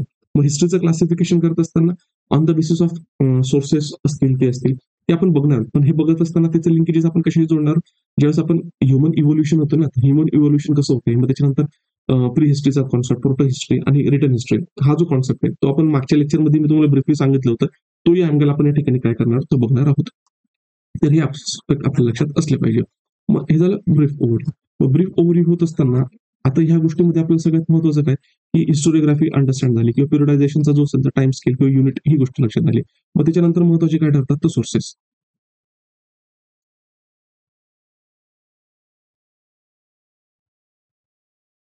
ठीक आहे, हे जे सोर्सेस आहेत, तर सोर्सेसच्या बाबतीमध्ये जर आपण लक्षात घेतलं तर याच्यामध्ये पुन्हा आपण प्रामुख्याने 3 पार्टमध्ये करू शकतो. एक म्हणजे आर्किओलॉजिकल, पुरातत्वीय, त्याच्यानंतर आपण म्हणू शकतो रिटर्न, लिखित आणि त्याच्यानंतर ओरल, मौखिक. ठीक आहे. याच्यामध्ये आर्किओलॉजिकल म्हणजे काय, टँजिबल थिंग्स, म्हणजे जे गोष्टी मूर्त स्वरूपात आहेत, म्हणजे ज्या गोष्टीला टच करता येतात, ज्या गोष्टी सेन्सेसने एक्सपिरियन्स करता येतात, ठीक आहे, बघता येतात, हात लावता येतो, अंडरस्टँड करून घेतात. दिस आर द आर्किओलॉजिकल सोर्सेस. म्हणजे आर्किओलॉजिकल सोर्सेसमध्ये कॉइन्स, न्यूमिस्मॅटिक्स, नाणकशास्त्र, त्याच्यानंतर एपिग्राफी. एपिग्राफीचा कॉन्सेप्ट रिटर्न सोर्सेसमध्ये पण येतो आणि आर्किओलॉजिकलमध्ये येतो. रिटर्नच्या बाबतीत म्हणजे काय, लिपी कुठली लिहिली, लँग्वेज कुठली लिहिलेली आहे, तो रिटर्न अँगलमध्ये येऊन जाईल आणि त्याच्यानंतर कुठल्या सर्फेसवर लिहिलेलं आहे, तो जो अँगल बघितला तो आर्किओलॉजिकल याच्यात म्हणजे तो दोघी याच्यामध्ये जातो, आर्किओलॉजिकल याच्यात पण आणि रिटर्नच्या फॉर्म मध्ये पण. मग त्यालाच शिलालेख म्हणू शकतात तुम्ही. ठीक आहे, तो अँगल येतो. त्याच्यानंतर वेगवेगळे जे काही मॉन्युमेंट्स म्हणजे जे स्मारके असतील ते त्याच्यामध्ये येतात. मग टेराकोट्टा, पॉटरी वगैरे या सगळ्या ज्या गोष्टी असतील त्या कशामध्ये येतात तर आर्किओलॉजिकल सोर्सेसमध्ये. त्याच्यानंतर रिटर्न फॉर्म मध्ये जर बघितलं तर रिटर्न मध्ये कॉन्सेप्ट कन्सिडर करत असताना सगळ्यात महत्वाचं जे आपल्याला लक्षात घेतलं पाहिजे ते म्हणजे भाषा कुठली, जे कुठल्या भाषेमध्ये लिहिलेलं आहे. त्याच्यानंतर त्याच्यासाठी यूज केलेली जी काही लिपी असेल ती लिपी कुठली म्हणजे स्क्रिप्ट जी असेल ती स्क्रिप्ट कशी लिहिली आहे, मग ते स्क्रिप्ट रिलेटेड स्टाईल्स वगैरे, मग ते स्क्रिप्ट लिहिण्याच्या पद्धती वगैरे कुठल्या असतील. मग हे लिखित स्वरूपातल्या ज्या याच्यामध्ये जर बघितलं तर मग प्रामुख्याने त्याच्यामध्ये तुम्ही दोन पार्ट येऊ शकतात. मग एक दोन पार्ट मध्ये जर आपण याला कन्सिडर करायचं म्हटलं, एक म्हणजे इंडिजिनस. इंडिजिनस म्हणजे काय, त्याला आपण देशीय म्हणू शकतो म्हणजे देशातील. आणि त्याच्यानंतर जर बघितलं आपण फॉरेन सोर्स किंवा त्याला आपण एक्सटर्नल सोर्स जरी म्हटली तरी त्याला परदेशी, जो परदेशी असेल. पुन्हा इंडिजिनियसच्या बाबतीमध्ये असेल तर त्याला रिलिजियस, धार्मिक, किंवा त्याला आपण म्हणू शकतो की सायंटिफिक. हे जे सायंटिफिक आहे, सायंटिफिक याच्यामध्ये काय जे वैज्ञानिक लिहिलेले आहे. आता एन्शियंट पिरियडमध्ये काय सेक्युलरिझम बिक्युलरिझम हा काही कॉन्सेप्ट नव्हता. पण आताच्या पर्स्पेक्टिव्हमध्ये सोर्सेसकडे बघितलं जात नाही म्हणून. मग ठीक आहे, मग त्याच्यामध्ये जर बघितलं रिजनल हिस्टोरिओग्राफी असेल, हे जे सगळे अँगल आहे ते वेगवेगळ्या पद्धतीमध्ये याला पण काय केलं जाऊ शकतं तर क्लासिफाय केलं जाऊ शकतं. म्हणजे जे फॉरेन असेल तर मग फॉरेन मध्ये काय गोष्टी लिहिलेल्या एक ते, किंवा फॉरेन मधले जे काही ट्रॅव्हलर भारतामध्ये आले त्यांनी काही भारताबद्दल लिहून ठेवले त्या गोष्टी त्याच्यामध्ये येतात. मग हा जरा ओरल, हा जो सॉरी हा मौखिक, हा जो मौखिक परंपरेमधले जे काही आहे. मग एका जनरेशन टू दुसऱ्या जनरेशन, आता समजा जर वेदांचं एक्झाम्पल बघितलं, असं म्हटलं जातं की वेदा इसवी सन पूर्व 1500 मध्ये किंवा बिफोर 1500 बिफोर कॉमन एरामध्ये तेच काय झालं तर कंपोज झाले, लिहिलेले नाही. त्याचा पहिला लिहिलेला जे काही सोर्सेस एक्झॅक्ट मिळत असतील ते 11th सेंचुरीमध्ये मिळतात. त्याच्यावर तोपर्यंत त्या जनरेशनमध्ये काय केलेलं तर मौखिक परंपरेमध्ये ते ट्रान्समिट केलेलं वन जनरेशन होतं अनदर जनरेशन. म्हणजे मौखिक परंपरेमध्ये चालत आलेल्या गोष्टी त्या, किंवा काही वेळेस आपल्याला आजी आजोबा ज्या काही गोष्टी सांगतात किंवा त्यांच्या ट्रॅडिशन त्यांच्या आजी आजोबांनी त्यांना सांगितलं असेल. आणि चेन सायकल काय होतं तर मागेपर्यंत सरकत जाते. म्हणजे मौखिक परंपरेने चालत आलेल्या गोष्टी आहेत ना त्या पण त्याच्यामध्ये काय as a source of history या ठिकाणी यूज केले जाऊ शकतात. मग प्रत्येक वेळेस यूज करत असताना प्रत्येकाचे लिमिटेशन्स आणि काही स्ट्रेंथ पॉईंट आहेत. आर्किओलॉजिकल फॉर्म मध्ये जर बघितलं सगळ्यात महत्वाचं म्हणजे याच्यामधून आपल्याला एक्झॅक्ट डेट कळू शकते. कारण नवीन जशा टेक्नॉलॉजी झालेल्या आहेत, म्हणजे जर समजा पिरियडायझेशन चेक एस्टॅब्लिश करायचंय किंवा क्रोनॉलॉजी एस्टॅब्लिश करायचंय, मग क्रोनॉलॉजी एस्टॅब्लिश करण्यासाठी वेगवेगळ्या टेक्नॉलॉजीज यूज केल्या जातात. मग त्याच्यामध्ये काही पेनिट्रेटिव्ह असतात, काही नॉन पेनिट्रेटिव्ह असतात, किंवा आपण त्याच्यामध्ये असं म्हणू शकतो काही एक्झॅक्ट डेटिंग देतात, काही रिलेटिव्ह डेटिंग देतात. मग रिलेटिव्ह डेटिंग मध्ये काय की म्हणजे पहिली कुठली गोष्ट घडली असेल आणि नंतर कुठली गोष्ट घडली असेल, पण एक्झॅक्ट टायमिंग ते त्या ठिकाणी ते देत नाही. ठीक आहे, मग त्याच्यानंतर दुसरं जर आपण अँगल बघितला तर त्याच्यामध्ये काय ते एक्झॅक्ट टाइमिंग देतात. मग त्याच्यामध्ये जर आपण बघितलं की रेडिओ कार्बन डेटिंग असेल म्हणजे जसं C14 असेल, ठीक आहे, मग ती जी टेक्नॉलॉजी असेल ती टेक्नॉलॉजी काय करते तर आपल्याला एक्झॅक्ट इन्फॉर्मेशन देऊ शकते. किंवा त्याच्यानंतर जर आपण बघितलं तर युरेनियम डेटिंग सारख्याचे असतील, जे रॉक मधले काही डेटिंग वगैरे जे काही म्हणजे आयसोटोप्स आहेत ते स्टडी केले जातात आणि त्याचा जो पिरियड असेल तो त्या ठिकाणी चेक केला जातो किंवा बघितला जातो. हे झालं आर्किओलॉजिकल अँगलमध्ये.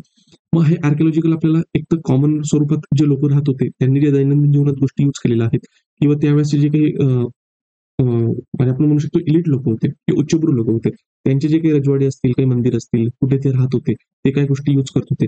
म्हणजे त्यांची जे मटेरियल लाईफ संदर्भातली जी काही आपल्याला अंडरस्टँडिंग मिळते ती कशामधून मिळते तर आर्किओलॉजिकल जे काही सोर्सेस आहेत ते त्याच्यामधून मिळतात.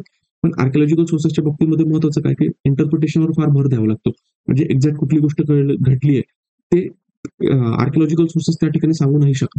ठीक आहे, आणि बरेचसे आर्किओलॉजिकल सोर्सेस काय आहे तर हे over the period of time destroy झालेले आहेत, किंवा नेचरमुळे त्यांचं जे काही क्वालिटी डिग्रेड झालेली आहे, किंवा ज्या ठिकाणी बऱ्याचशा ठिकाणी ह्युमन सेटलमेंट इन्क्रीज झाले म्हणून अगोदरचे हे आर्किओलॉजिकल सोर्सेस त्या ठिकाणी काय तर नाश पावलेले आहेत. अशा पद्धतीचे त्या ठिकाणी काय त्याचे स्ट्रेंथ आणि लिमिटेशन्स आहेत.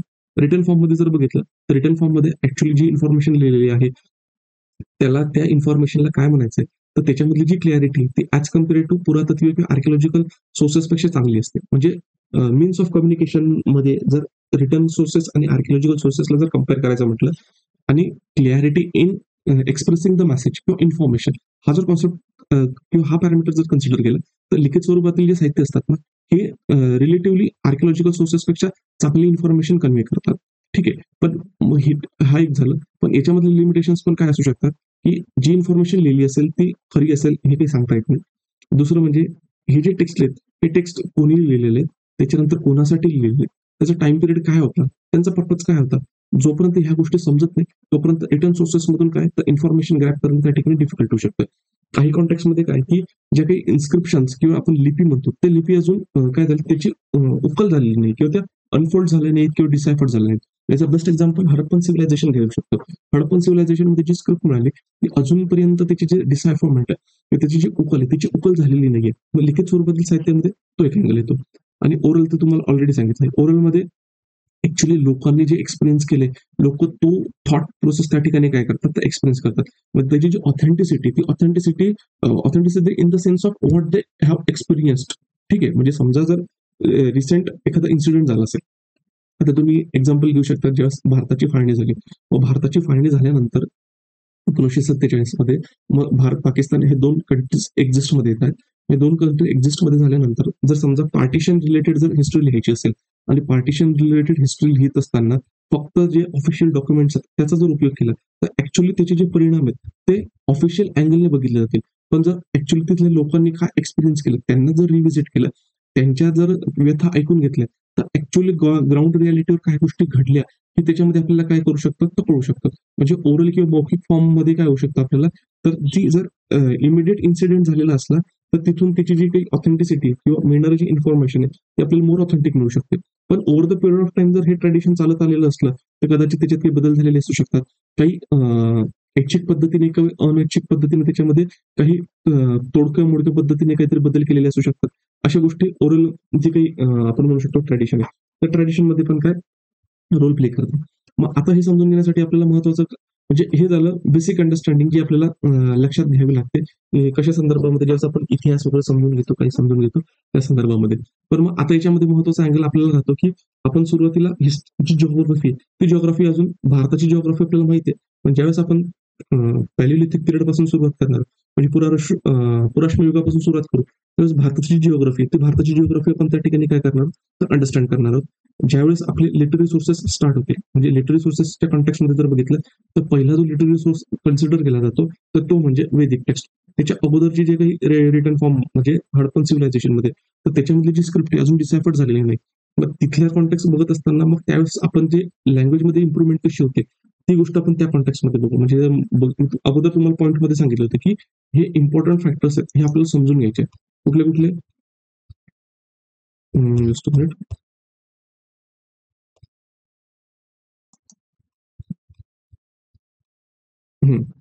मूलभूत संकल्पनामध्ये इतिहास तो आपण समजून घेतला. इतिहास लेखन आपण समजून घेतलं. भूगोल आणि पर्यावरण आपल्याला आता हे आपण बघणार आहोत. ज्यावेळेस आपण आता पुराश्म युगाची सुरुवात करू, त्यावेळेस आपण ह्या गोष्टी बघणार आहोत. त्याच्यानंतर डेटिंगचा जो हा कॉन्सेप्ट आहे, म्हणजे क्रोनॉलॉजीच्या कॉन्टेक्स्टमध्ये हा घेतलेला आहे. त्याच्याबद्दल आपण डिस्कस केलेलं आहे. जेवढं तुम्हाला इथे गरजेचं आहे. आपण असं म्हणू शकतो जीएसमध्ये तेवढ्या गोष्टी आपण त्याच्यात त्या डिस्कस केल्या. आणि जी भाषिक पार्श्वभूमी आहे, ही भाषिक पार्श्वभूमी आपण ज्यावेळेस लक्षात घेऊ, की लिटररी सोर्सेस स्टार्ट होतील किंवा आपण हे लिटररी सोर्सेस अंडरस्टँड करून घेऊ. तर त्यावेळेस आपल्याला जो भाषिक पार्श्वभूमी आहे, ते भाषिक पार्श्वभूमी आपण बघणार आहोत. तर आपल्याला सगळ्यात महत्त्वाचं आता सुरुवात कुठून करायची? तर मानवाची जी उत्क्रांती, तर मानवी उत्क्रांती आपल्याला लक्षात घ्यायची आहे. आता तिथे जाण्याच्या अगोदर आपण जे काही पॉइंट थोडेफार डिस्कस केले, ते आपण एकदा ओव्हरव्ह्यू करून घ्या आपल्या नोट्समधून. आता एक लक्षात घ्या, मागच्या लेक्चरमध्येच आपण संस्कृती आणि सभ्यता याच्यामधला जो डिफरन्स आहे, हा डिफरन्स काय केला होता? तर अंडरस्टँड करून घेतला होता. त्याच्यामुळे मी तो टाईम जाईल त्याच्यामुळे मी त्याच्यावरती जास्त इम्फोसिस नाही केलं. तर हा आस्पेक्ट संस्कृती आणि सभ्यता तो समजलेला. त्याच्यानंतर ही जी जिओग्राफिकल अँगल आहे, त्या जिओग्राफिकल अँगल जसं मी तुम्हाला आता सांगितलं, की ज्यावेळेस आपण पॅलिओलिथिक पिरियड डिस्कस करू, पण तेव्हापासून आपण ही जो अँगल आहे जिओग्राफी, तो जिओग्राफी बघू म्हणजे लगेच तुम्हाला त्याच्यावरचे जे काही चेंजेस कसे होतात, काय होतात, तर त्या गोष्टी तुम्हाला लक्षात येतील. हा झालं. ओके. त्याच्यानंतर आपण बघितलं होतं इतिहासाची साधने. मग इतिहासाच्या साधन्यांमध्ये सगळ्यात महत्त्वाचं म्हणजे हा टेबल. हा टेबल जर एकदा बघून घेतला, म्हणजे समजा भौतिक साधने असतील, यालाच म्हटलं गेलेलं आहे आर्किओलॉजिकल सोर्सेस.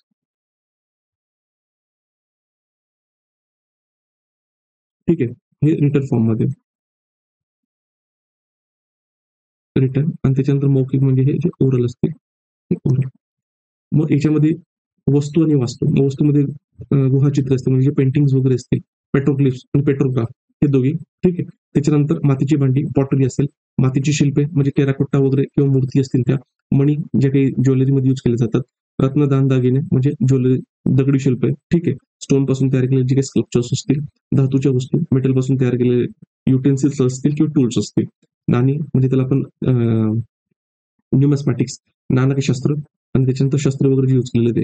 वास्तूमध्ये गुहा म्हणजे सुरुवातीपासून जर आपण बघितलं की मानव जो राहायला सुरुवात केली त्याने गुहापासून सुरुवात, पहिले तो झाडावर राहतोय, नंतर गुहेत येतोय, त्याच्यानंतर मग घरे, ज्यावेळेस शेतीची सुरुवात वगैरे झाली तर घरं आपल्याला बघायला मिळतात. स्तूपा, स्तूपा आपल्याला खास करून बुद्धिझमच्या कॉन्टेक्स्टमध्ये स्तूपा बघायला मिळेल. त्याच्यानंतर rock cut cave architecture Mauryan period पासून बघायला सुरुवात होते. त्याचे पहिले काही एक्झाम्पल आपल्याला मेगालिथिक कल्चरमध्ये दिसतात, कारण त्यांचे जे मेगालिथिक कल्चर केलेले होते त्यांचे जे काही ग्रेव्ज होतात म्हणजे आपण म्हणू शकतो कबरी होतात, त्याच्यामध्ये काही रॉक कट त्यांनी काय केलेले ते कट केलेले आहेत काही रॉक, तर तो एक अँगल आपल्याला तिथून दिसतो. मंदिरे, याचे काही एव्हिडन्सेस आपल्याला पोस्ट मौर्यन पिरियड मध्ये दिसतात, म्हणजे मौर्योत्तर काळामध्ये दिसतात, पण एक्झॅक्ट ज्याला म्हणू शकतो की हे खरंच मंदिर होतं त्याचे एव्हिडन्सेस आपल्या गुप्त पिरियड पासून मिळतात. चर्च वगैरे असतील तर वेस्टमध्ये, मशिदी ज्यावेळेस भारतामध्ये इस्लाम येतोय आणि भारतामध्ये इस्लाम आल्यानंतर पहिली जी काही आपण असं म्हणू शकतो की जी मशीद भारतामध्ये बांधली होती तर ती 7th सेंचुरीमध्येच बांधली होती, म्हणजे जे अरब ट्रॅव्हलर्स केरळमध्ये आले होते तिथे राहिले होते, तिथेच त्यांनी काय केलेले, तर आपण असं लक्षात घेऊ शकतो की जी काही मशीद आहे ती मशीद त्या ठिकाणी त्यांनी बांधलेली होती, म्हणजे वेगवेगळे स्तंभ असतील, ठीक आहे, तर त्यामध्ये विजयस्तंभ वगैरे राजस्थानमध्ये काही बघू शकतो, किंवा काही वेळेस पिलर बांधले गेलेले आहेत. मग पिलर म्हणजे आपल्याला मौर्यन पिरियड पासून पिलरची आपल्याला सुरुवात होत असताना दिसते. मग लिखित स्वरूपातील हडप्पा लिपीतील लेख अजून डिसायफर झालेले नाही, वैदिक साहित्य त्यानंतर लिहिले गेले आहेत, पण ते काहीच्यात लिखित मेसोपोटामियामध्ये इष्टिका लेख म्हणजे त्यावेळेस मेसोपोटामियामध्ये किंग म्हणजे सरगाव जो होता तर त्याच्यामध्ये सुरेमियन किंग होता, तर त्याच्या जे काही इन्स्क्रिप्शन लिहिलेलं होतं म्हणजे जे काही आपलं हडपन सिव्हिलायझेशन, तर हडपन सिव्हिलायझेशनच्या संदर्भात काही स्टोरीज म्हणतात त्याच्यामध्ये जो मेन्शन केलेला मेहुला रिजन आहे, हा मेलुहा रिजन म्हणजेच काय, तो हडप्पा असला पाहिजे, पण त्याबद्दल पण हिस्टोरिकल डिबेट्स आहेत. त्याच्यानंतर महाभारत, रामायण, जैन, बौद्ध म्हणजे वेगवेगळ्या ज्या कथा वगैरे असतील त्या, आणि ओरलमध्ये जसं मी तुम्हाला सांगितलं की पूर्वपारपासून चालत आलेले जे काही कथा असतील, ठीक आहे, तर त्या दंतकथा असू शकतात, काही खरंच कथाही असू शकतात, ते पण as a source of information त्या ठिकाणी काय तर यूज केलं जाऊ शकतं. मग इतिहासाच्या लेखन काळासाठी वगैरे हा जो टाइम पिरियड आहे हा पण बघणार आहे, प्रागैतिहासिक काळ, इतिहास पूर्व काळ आणि ऐतिहासिक काळ. हा पण मागच्या लेक्चरमध्ये पण बघितलं होतं की ज्यावेळेस स्क्रिप्ट नसणार आहे लिहिण्याचा त्यावेळेस त्याला प्रागैतिहासिक काळ म्हटले, इतिहास पूर्व काळ किंवा याला आद्य इतिहास काळ पण म्हटलं गेलेलं, ज्यावेळेस लेखनाचा प्रारंभ झालेला आहे. पण साक्ष तोडके, आता लेखनाचा प्रारंभ म्हणजे काय, की जसं हडप्पन सिव्हिलायझेशनच्या कॉन्टेक्स्टमध्ये काय येते की लेखनाचा प्रारंभ त्या ठिकाणी झालेला आहे पण डिसायफर्ड झाले नाही, हा एक अँगल. किंवा असं आहे की कंटेम्पररी वर्ल्डमध्ये काय की रायटिंग चालू आहे आणि जिथे रायटिंग नाही त्या संदर्भातले रायटिंग आपल्याला आढळतात. म्हणजे आपण मेगालिथिक कल्चरचं जर एक्झाम्पल बघितलं तर काही वेळेस काय होतं की महापाषाण युगीन संस्कृतीला पुराश्म युगामध्ये पण म्हणजे आपण म्हणू शकतो प्रागैतिक काळामध्ये पण मोडलं जातं की ज्यावेळेस ती स्क्रिप्ट नव्हती. पण त्याचा जर टाइम पिरियड आपण बघितला मेगालिथिक कल्चरचा, तर मेगालिथिक कल्चर टाइम पिरियड हा भारताच्या साऊथ इंडियामध्ये इसवी सन पूर्व 1000 पासून बघायला मिळतो, आणि इसवी सन पूर्व 1000 पासून बघायला मिळाल्यानंतर आपल्याला असं लक्षात येतं ते जर द्रविडीय लोक असतील आणि त्यांचा जर संपर्क हा वैदिक लोकांसोबत असेल आणि जे काही वर्ड आपल्याला वेदामध्ये मुंडा आणि द्रविडियन कल्चरचे दिसतात, तर ठीक आहे, मग त्यांच्याबद्दल जर इंटरॅक्शन असेल आणि त्यांची जी इन्फॉर्मेशन त्याच्यामध्ये असेल ते तो पिरियड कदाचित कशामध्ये येऊ शकतो, इतिहास पूर्व काळ किंवा आद्य इतिहास काळ ज्याला म्हटले गेले तो. आणि त्याच्यानंतर महापाषाण युग संस्कृतीचा जो शेवटचा टप्पा आहे, म्हणजे तो शेवटचा टप्पा आपल्याला इसवी सन पूर्व 300 पासून जर आपण पुढे बघितलं तर तिथेच संगम संस्कृती पण चालू होते. म्हणजे संगम संस्कृतीमध्ये पण हे जे काही महापाषाण युगीन संस्कृतीमधलं जे कल्चर त्याचे रेफरन्सेस आढळत आहेत. तर ते रेफरन्सेस आढळत असताना मग त्याला पण काय म्हटलं जाऊ शकतं, जो संगम संस्कृतीचा म्हणजे सॉरी महापाषाण युगीन संस्कृतीचा शेवटचा काळ आहे तर त्याला आपण इतिहास पूर्व काळ किंवा आद्य इतिहास काळ म्हणू शकतो. आणि इतिहास काळ जर भारतामध्ये बघितलं तर आपल्याला कधीपासून दिसतात तर इसवी सन पूर्व 600 पासून, म्हणजे सुरुवातीला जी ब्राह्मी लिपी वगैरे भेटलेली आहे आणि मग बुद्धिस्ट टेक्स्ट मध्ये वगैरे लिहिले गेलेले आहेत त्या कॉन्टेक्स्ट मध्ये बघितलं जातं. आणि काही वेळेस इतिहास पूर्व काळामध्ये किंवा आद्य इतिहास काळामध्ये भारतामधला जो वैदिक पिरियड आहे तो वैदिक पिरियड पण ठेवला जातो. म्हणजेच काय की त्यावेळेस वेद जे होते हे रचले गेले होते पण लिहिले गेले नव्हते, लिहिले हे फार नंतर गेलेले आहे. ठीक आहे, मग हा जो ऐतिहासिक कालखंड वगैरे आहे तर तो त्या ठिकाणी काय गेलेला होता, आपण लक्षात घेतलं की त्याचं युनिट काय होतं आणि त्याच्यानंतर त्याचा जो कॉन्सेप्ट आहे टाइम पिरियडचा, तर टाइम पिरियडचा कॉन्सेप्ट भारतामध्ये जर बघितला तर तो सायक्लिक पिरियडमध्ये, म्हणजे जर पुराणा बघितलं तर पुराणामध्ये काय समजा ब्राह्मणिकल ट्रॅडिशनमध्ये 4 युग सांगितले, मग त्याच्यामध्ये सतयुग, त्याच्यानंतर त्रेतायुग, द्वापारयुग आणि कलयुग. मग हे जे ज्यावेळेस हे प्रत्येक म्हणजे आपण असं म्हणू शकतो की हे युग एकत्र येतात, 4 युग एकत्र येतात, तर एक महायुग होतं. 1000 महायुग एकत्र आलं तर कल्प होतो आणि कल्पाला 4 याच्यामध्ये डिवाइड होत केलं जातं आणि प्रत्येक कल्पाला मनू जो असेल, तो मनू काय करतो, तर प्रिसाईड करतो. आणि हे जे चक्र असतं, हे चक्र कशावर होतं, की पृथ्वीची उत्पत्ती, नाश, उत्पत्ती, हे जे चक्र हे सायक्लिक नेचरमध्ये चालू राहतं. आणि लिनियर फॉर्ममध्ये पण हिस्ट्री आपल्याला बघायला मिळते. मग ते कधीपासून, ज्यावेळेस आपल्याला लक्षात येते, की म्हणजे इन्स्क्रिप्शन फॉर्ममध्ये, तसं लिटररी फॉर्ममध्ये पण बघायला मिळतात. बुद्धांचा जन्म वगैरे होतो त्याच्यानंतर. पण मग मौर्य काळापासून आपल्याला लक्षात येतं इन्स्क्रिप्शन वगैरे जे डेटिंग दिलेलं आहे. म्हणजे अशोकाचं आपण असं म्हणू शकतो, की कॉन्सिक्रेशन किंवा त्याचा राज्याभिषेक कसा झाला असेल, तर त्याचे रेफरन्सेस आपल्याला त्या ठिकाणी आढळतात. म्हणजे कलिंगचा जो युद्ध झालेला आहे आणि 13 रॉक एडिक्ट जे आढळलेले आहे धौली या ठिकाणी, त्याच्यामध्ये ते रेफरन्सेस त्या ठिकाणी काय गेलेले ते दिलेले आहे. मग तसंच जर आपण बघितलं, की मग जेवढ्या काळासाठी डायनास्टी वगैरे असतील, तर त्या पिरियडवरून पण तिला काय केलेलं आहे, तर नेमिंग दिलेलं आहे. तर मौर्य कालखंड असेल, ठीक आहे. म्हणजे ज्यावेळेस मौर्यांनी रूल केलेलं आहे, ठीक आहे. त्याच्यानंतर शुंग कालखंड आहे. मग आता मौर्य जे असतील ते 135 वर्ष समजा त्यांनी रूल केलं.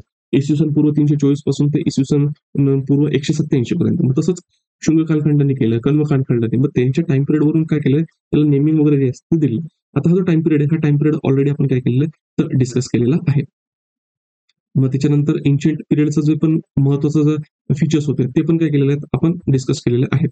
आणि प्राचीन भारता संदर्भातलं महत्वाचं डायमेन्शन काय, की त्यावेळेसचे जे काही सोर्सेस आपल्याकडे आहेत ते लिमिटेड आहेत. ते आपण ऑलरेडी काय केलं, तर बघितलेलं आहे.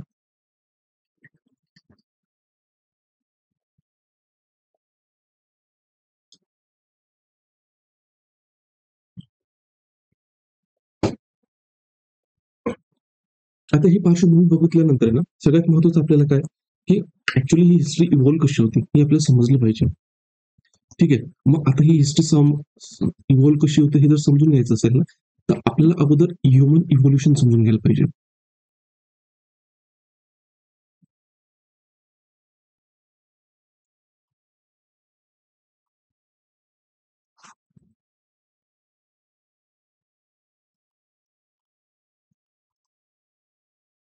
हे मानवी उत्क्रांती, ही उत्क्रांती कशी झालेली आहे, हे आपल्याला काय झालं पाहिजे, त्या ठिकाणी समजलं पाहिजे. आता जर तुम्ही जिओग्राफी व्यवस्थित रीड केली असेल, तुम्हाला माहिती आहे, की 13.6 बिलियन इयर्स अगो, ठीक आहे, काय झालेलं आहे, त्या ठिकाणी बिग बँग झाले. आणि बिग बँग झाल्यानंतर मग युनिव्हर्स त्या ठिकाणी काय होतं, तर एक्झिस्ट मध्ये होतं. मग एक्झिस्ट मध्ये आल्यानंतर आपल्याला असं लक्षात येते, की 4.5 बिलियन इयर्स एगो जे आहे, तर काय होतंय, तर पृथ्वीची जी रचना आहे, की पृथ्वी त्या ठिकाणी एक्झिस्ट मध्ये यायला सुरुवात झाली असली पाहिजे. ठीक आहे. म्हणजे जे प्लॅनेट फॉर्मेशन प्रोसेस आहे, ते प्लॅनेट फॉर्मेशन प्रोसेस आपल्याला काय आहे, तर त्या ठिकाणी आपल्याला लक्षात येते. त्याच्यानंतर असं लक्षात येते, की जिओलॉजिकल टाइम पिरियड किंवा टाइम स्केल जर बघितलं, नियर अबाउट 3.5 किंवा 3 बिलियन इयर्स एगो लाईफ असेल, ती लाईफ काय होते, तर पाण्यामध्ये किंवा आपण म्हणू शकतो सूक्ष्म याच्यात काही कीटक वगैरे असतील किंवा त्याच्यापेक्षा काही वेगळं लाईफ फॉर्म असणार आहे. त्याच्यामध्ये आपल्याला ती एक्झिस्ट व्हायला बघायला मिळते किंवा लक्षात यायला येते. आणि याच्यानंतर हे जे कीटक वगैरे काही सुरुवातीला जे काही लाईफ फॉर्म एक्झिस्ट मध्ये आलेले आहेत, तर त्याच्यापासून तर near about 55 to 60 million years ago, म्हणजे 65 ते 60 दशलक्ष वर्ष अगोदर काय बघायला मिळतात, तर प्रायमेट्स. ठीक आहे. हे जे प्रायमेट्स आहेत, तर प्रायमेट्स म्हणजे कोण, की प्रायमेट्स म्हणजे काही मानवाचे जे काही पूर्वज असतील, तर तो जो कॉन्सेप्ट आहे, तो कॉन्सेप्ट त्या ठिकाणी येतो. आता हे अंडरस्टँड करून घेण्या अगोदर आपल्याला एक गोष्ट लक्षात घेतली पाहिजे, की 18th सेंचुरी पर्यंत अंडरस्टँडिंग काय होती, म्हणजे युरोपमध्ये. कारण पहिली सुरुवात ही तिथून होते, हिस्टोरिओग्राफीची वगैरे, म्हणून आपण प्रत्येक वेळेस संदर्भ हा युरोपमध्ये येतो. तर 18th सेंचुरीमध्ये जोपर्यंत की म्हणजे एनलाइटमेंटचा जो पिरियड आहे, हा एनलाइटमेंट म्हणजे प्रबोधनाचा काळ जो असेल, हा येत नाही. त्याच्या अगोदरपर्यंत ख्रिश्चनिटीच्या मोडनुसार असं लक्षात होतं, की ही जी सृष्टी, म्हणजे आता जशी माणूस दिसत आहे, जशी वनस्पती आहे, जसे प्राणी आहेत, तसं आहे ना, तर गॉड म्हणजे बायबलमध्ये जसं दिलेलं आहे, हे ऍज इट इज, जो काही रचिता असेल किंवा गॉड असेल, तर गॉडने सृष्टी ऍज इट इज काय केलेली, ती रचली होती. रचली म्हणजे काय, की ह्युमन आता ज्या फॉर्म मध्ये दिसतात ते त्याच पद्धतीमध्ये होतात, जे प्राणी दिसतात ते त्याच पद्धतीमध्ये दिसतात, बाकीच्या गोष्टी जे जसं दिसतात त्या त्याच पद्धतीमध्ये काय पूर्वापासून काय आहे, तर चालत आलेलं दिसत आहे. पण मग 18th सेंचुरी नंतर काय होतंय, तर 18th सेंचुरी नंतर त्याच्यामध्ये चेंजेस होतात. मग जसं जिओलॉजिकल टाइम पिरियड असेल, त्याच्यावर स्टडी केला जातोय. मग जिओलॉजीमध्ये जे काही क्लायमेट चेंजेस होत आहेत ते अंडरस्टँड केले जातात. जे काही फिजिकल फीचर्स आहेत ते काय चेंज होतात, त्याच्यावर काही थोडा स्टडी वगैरे सुरुवात होतोय. मग त्याच्यानंतर काय आहे की चार्ल्स डार्विन. मग चार्ल्स डार्विनने काय केलंय, 19th सेंचुरीमध्ये ना, 19th सेंचुरीच्या एंडमध्ये म्हणजे 1859 मध्ये त्याने जो काही त्याचा ह्युमन इव्होल्युशनचा जो काही सिद्धांत आहे तो त्या ठिकाणी त्यांनी काय केलेला आहे तर मांडलेला आहे, म्हणजे सर्वायवल ऑफ द फिटेस्ट हे तुम्हाला माहिती असेल. तर मग डार्विनचं म्हणणं काय होतं की आता जो मनुष्य अस्तित्वात आहे किंवा दिसतोय तो पूर्वापारपासून तसा नव्हता. तर मानवाचे जे काही पूर्वज होते त्या पूर्वजांमध्ये काय होतं की जसं वातावरणामध्ये बदल होते त्या पद्धतीने काय होतात तर त्यांच्यामध्ये चेंजेस होतात. आणि ते चेंजेस झाल्यानंतर over the period of time त्याच्यामध्ये काय झाले तर चेंजेस झालेत, आणि जे चेंजेस झालेत तर तो आताचा जो माणूस आहे तो त्याचा फायनेस्ट व्हर्जन आहे. ठीक आहे. मग याच्यावर काय केलेलं आहे तर हा झाला बायोलॉजिकल इव्होल्युशन. आणि बायोलॉजिकल इव्होल्युशन सांगत असताना मग त्याने ते सांगितलंय की ज्याच्यामध्ये जसं जिओलॉजिकल चेंजेस होतात, क्लायमॅटिक चेंजेस होतात, आणि जी स्पेसिस बायोलॉजिकल स्पेसिस त्या चेंज झालेल्या एन्व्हायरमेंटला अडॅप्ट करते, ठीक आहे, अनुकूल होते, त्याच्यामध्ये बदल स्वतःमध्ये घडवून आणते, त्या स्पेसिस टिकतायत. आणि ज्या स्पेसिस त्यांच्यामध्ये अनुकूलन घडून नाही आणू शकत आहे तर त्या स्पेसिस काय होतात तर एक्सटेंड होतात. मग त्या स्पेसिस ज्या एक्सटेंड झालेल्या आहेत मग त्याच्यामध्ये काही मानवाची जी पूर्वज होते वगैरे ते. मग 19th सेंचुरी पर्यंत आता ही व्यवस्थित अंडरस्टँडिंग झाली की जे थिओलॉजिकल अँगलने म्हणजे धार्मिक पद्धतीने युरोपमध्ये जे सांगितलं गेलं होतं की आताची जी सृष्टी असेल ती ऍज इट इज एक्झिस्ट मध्ये होती, ते तसं नव्हतं. म्हणजेच काय की त्याच्यामध्ये काय झालं तर इव्होल्युशन झालं. मग इव्होल्युशन होत असताना मग त्याच्यामध्ये वेगवेगळे आपण असं म्हणू शकतो की स्टडीज केले गेले. मग ते स्टडीज केल्यामध्ये मग आपल्याला लक्षात येते की आता जे आपण बघत आहोत तर जे होमोसेपियन सेपियन स्पेसिस बघतो तर ती कुठून तरी काय झालेली आहे तर प्रायमेट्स पासून वगैरे इव्हॉल्व होत झालेली आहे. मग हे झाले प्रायमेट्स. मग हे 55 to 60 मिलियन इयर्स अगोदर आपल्याला काय दिसतात, हे जे काही प्रायमेट्स आहेत हे आपल्याला प्रायमेट्स बघायला मिळतात. मग over the period of time काय होतात हे प्रायमेट्स पासून काय होतात तर याच्यामध्ये पण चेंजेस होतात, आणि यांच्यामध्ये चेंजेस होत असताना होमिनिड आणि पॉइंटेड हे काय होतात तर हे पण वेगळे होतात प्रायमेट्स पासून. मग ह्या प्रायमेट्स मध्ये कसं जसं गोरिला वगैरे असेल, त्याच्यानंतर चिंपांजी असेल, यासारखे जे काही प्रायमेट्स आहेत ते होतात. मग हे जे पॉन्जिट्स आहेत ना हे पॉन्जिट्स पण ते चिंपांजी, गोरिला वगैरे ह्या टाईपचे होतात ते त्याच्यामध्ये काय होतात इन्व्हॉल्व होतात. म्हणजे प्रायमेट्स पासून होमिनिड्स वेगळे होतात. या होमिनिड्स मध्ये पण दोन गोष्टी येतात, एक म्हणजे ऑस्ट्रोलोपिथेकस आणि हे दुसऱ्या मध्ये येतो एक होमो. हा ऑस्ट्रोलोपिथेकस असा आहे की याचे पहिले अवशेष जे आहेत आपल्याला ते आफ्रिकामध्ये ऑल्डोगोई गॉज ह्या वेळेस मिळतात, जे नियर अबाउट आपण समजू शकतो की 50 to 55 मिलियन इयर्स अगो वगैरे जे असतील हे ऑस्ट्रोलोपिथेकस जी स्पेसिस आहेत ती आपल्याला बघायला मिळतात. आणि हा पहिला बायपेडलिझम आहे. बायपेडलिझम म्हणजे काय, हे जे काही बाकीचे प्राणी होते ना हे चार पायांवर होते, म्हणजे यांना हात सारखा जो कॉन्सेप्ट आहे तो हात सारखे यूज करत नव्हते. ऑस्ट्रोलोपिथेकस हे पहिले हे दोन पायांवर चालणारे होते, म्हणजे दोन हात यांचे काय झाले तर मोकळे झाले. मग हे ऑस्ट्रोलोपिथेकस पासून किंवा होमिनिड पासून हे जे काही होमोस्पेसिस आहेत ते होमोस्पेसिस याच्यामध्ये येत आहेत. आणि या होमोमध्ये जर असलं तर पहिला जो एक्झिस्ट मध्ये आलेला आहे तो म्हणजे होमो हॅबिलिस. आता हे जे काही ऑस्ट्रोप्लेथेकस आहे हे ऑस्ट्रोप्लेथेकस कधीपासून कधीपर्यंत दिसतात, नियर अबाउट आतापासून 4 to 2 मिलियन इयर्स ॲगो. म्हणजे आतापासून जर आपण पूर्वी गेलं तर 40 ते 20 लाख दशलक्ष वर्ष अगोदर हे ऑस्ट्रोप्लेथेकस आहेत. हे ऑस्ट्रोप्लेथेकस आपल्याला काय या ठिकाणी बघायला मिळत आहेत. त्याच्यानंतर जे होमो हॅबिलस आहे तर होमो हॅबिलस ऑस्ट्रोप्लेथेकस पासून काय होतात तर एक्झिस्ट मध्ये येतात. तर त्यांचं जवळपास एक्झिस्टन्स आपल्याला 2 मिलियन इयर्स अगो म्हणजे 20 लक्ष दशवर्ष अगोदर आपल्याला काय या ठिकाणी बघायला मिळते होमो हॅबिलस. तर होमो हॅबिलसचा विचार आता हे ऑस्ट्रोप्लेथेकस आहेत ना हे म्हणजे असं समजलं गेलेलं आहे की त्यावेळेस जसे प्राणी वगैरे होते म्हणजे चिंपांजी वगैरे होते त्यांच्यासोबतच राहत होते. यांचा उदरनिर्वाह जो होता हा उदरनिर्वाह हे वनस्पतीजन्य जे काही पदार्थ मिळत होते म्हणजे फळे कंदमुळे हे त्याच्यावरच काय करत होते तर त्यांचा उदरनिर्वाह करत होते. आणि राहत असताना झाडाची ढोली वगैरे असते झाडावर कशी माकडं वगैरे राहतात ते त्या पद्धतीने राहत होते. आणि यांचे जे एव्हिडन्सेस आहेत हे साऊथ आफ्रिकामध्ये काय तर ऑडोगोई गॉज आहे तर ऑडोगोई गॉज त्या ठिकाणी मिळालेली आहे. म्हणजे त्या ठिकाणी रिफ्ट व्हॅली क्रिएट झाली होती. तर यांचं म्हणणं असं होतं म्हणजे हिस्टोरियनने ज्यावेळेस स्टडी केला त्यावेळेस असं लक्षात आलं की हे होमिनिड पोंजिड हे ज्यावेळेस वेगळे झाले तर वेगळे हे कसे झाले की त्या ठिकाणी काय तर रिफ्ट व्हॅलीमुळे त्या ठिकाणी खचदरी निर्माण झाली. आणि आफ्रिकेकडचा जो पूर्वेकडचा भाग आणि दक्षिणेकडचा भाग तुम्हाला मी मॅप मध्ये दाखवतो म्हणजे ते तुम्हाला व्यवस्थित समजेल. आता हा जो टाइम स्केल आहे ना हे टाइम स्केल एकदा लक्षात घेऊन घ्या की आता जिओलॉजिकल टाइम स्केल जर बघितलं त्याचं एजेस प्राथमिक म्हणजे प्रायमरी, सेकंडरी, टर्शियरी आणि क्वाटर्नरी याच्यामध्ये क्लासिफाईड केलेलं असतं. पहिले सुरुवातीला जे काही प्रायमेट्स वगैरे बघायला मिळतात आपल्याला 66 मिलियन इयर्स अगोदर बघायला मिळतात.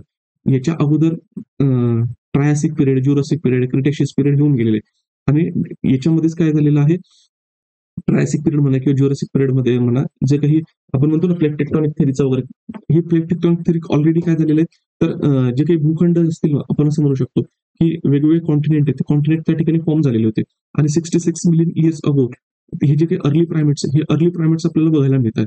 आणि त्याच्यानंतर टर्शरी आणि क्वाटर्नरी. आता ह्युमन हिस्ट्री ज्यावेळेस आपण बघणार तर क्वाटर्नरी पिरियड आपल्यासाठी इम्पॉर्टंट आहे. पण इव्होल्युशन कसं होतं ते समजून घेण्यासाठी आपल्याला हा जो बॅकग्राऊंड आहे हा बॅकग्राऊंड माहिती असणं गरजेचं आहे. म्हणजे पृथ्वीची उत्पत्ती आणि पृथ्वीच्या उत्पत्तीनंतर आपण more interested in human history. आपण माणसांची जी काही आपण असं म्हणू शकतो इतिहास बघत आहोत.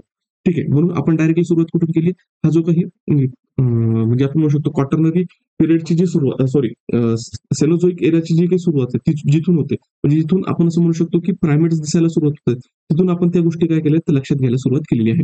मग आता याच्यानंतर काय आहे की त्यांचं असं म्हणणं होतं की हा साऊथ आफ्रिका आहे ना, सॉरी, हा हा आफ्रिका, साऊथ आफ्रिका तर इथे, हा जो आफ्रिकेचा कॉन्टिनेंट आहे ना, आफ्रिकेच्या कॉन्टिनेंटचा जो ईस्टर्न साइड आहे म्हणजे पूर्वेकडचा आणि दक्षिणकडचा, इथे ओर्डोगोई गॉज आहे. ठीक आहे, इथून याच्यामध्ये काय रिफ्ट क्रिएट झाली आणि हे जे पूर्वेकडचे जे लोक आहेत ना, म्हणजे इकडच्या साईडचे, ठीक आहे, आणि हे दक्षिणेकडचे, तर यांनी काय केलं तर स्वतःमध्ये क्लायमेटनुसार चेंजेस करून घेतले आणि क्लायमेटनुसार चेंजेस केल्यानंतर हे काय झालेलं आहे तर त्यांच्यामध्ये जे काही स्पेसिस आहेत तर स्पेसिसची डेव्हलपमेंट होते. मग झाला होमो हॅबिलस. आता होमो हॅबिलस ही अशी स्पेसिस ह्युमन स्पेसिसमध्ये किंवा होमोसेपियन स्पेसिसमध्ये, होमो स्पेसिसमध्ये अशी स्पेसिस आहे की जिने पहिल्यांदा आहे ना तर स्टोन टूल यूज करायला सुरुवात केली. स्टोन टूल काय आहेत तर त्यांनी यूज करायला सुरुवात, म्हणजे आपण म्हणतो ना दगडी हत्यारे किंवा अश्मयुग बघायला म्हणतो. तर सगळ्यात अगोदर ही जी होमो हॅबिलिस आहे, हे होमो हॅबिलिस या स्पेसिसने बघायला सुरुवात म्हणजे यूज करायला सुरुवात केली. आणि हे आपल्याला कुठे आढळतात तर जिओग्राफिकली ह्या आफ्रिकेमध्ये आढळतात. म्हणजे पूर्वेकडची जो आफ्रिका असेल त्याच ठिकाणी हे आढळतात. ठीक आहे, मग होमो हॅबिलिस नंतर जो येणारी स्पेसिस आहे ना ती म्हणजे होमो इरेक्टस.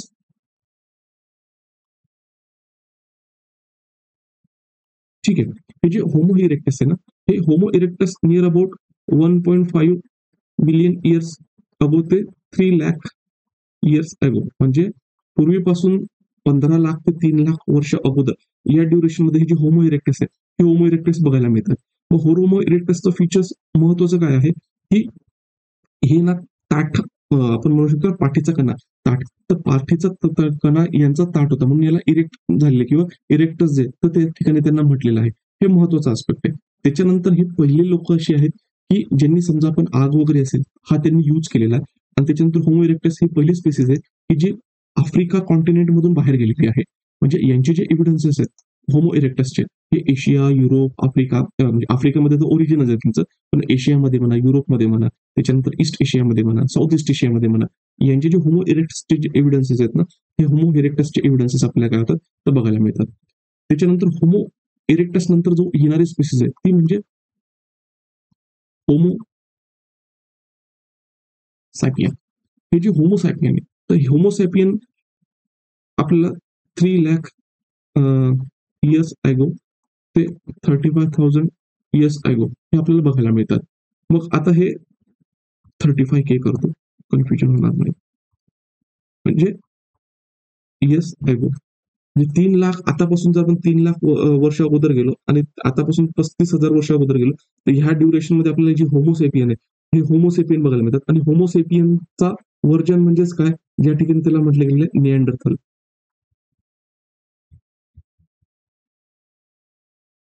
याला निअँडरथल मानव म्हटलेलं ना, हा निअँडरथल मानव जे असेल तर हा जर्मनीमध्ये याचे एव्हिडन्सेस सापडलेले आहेत.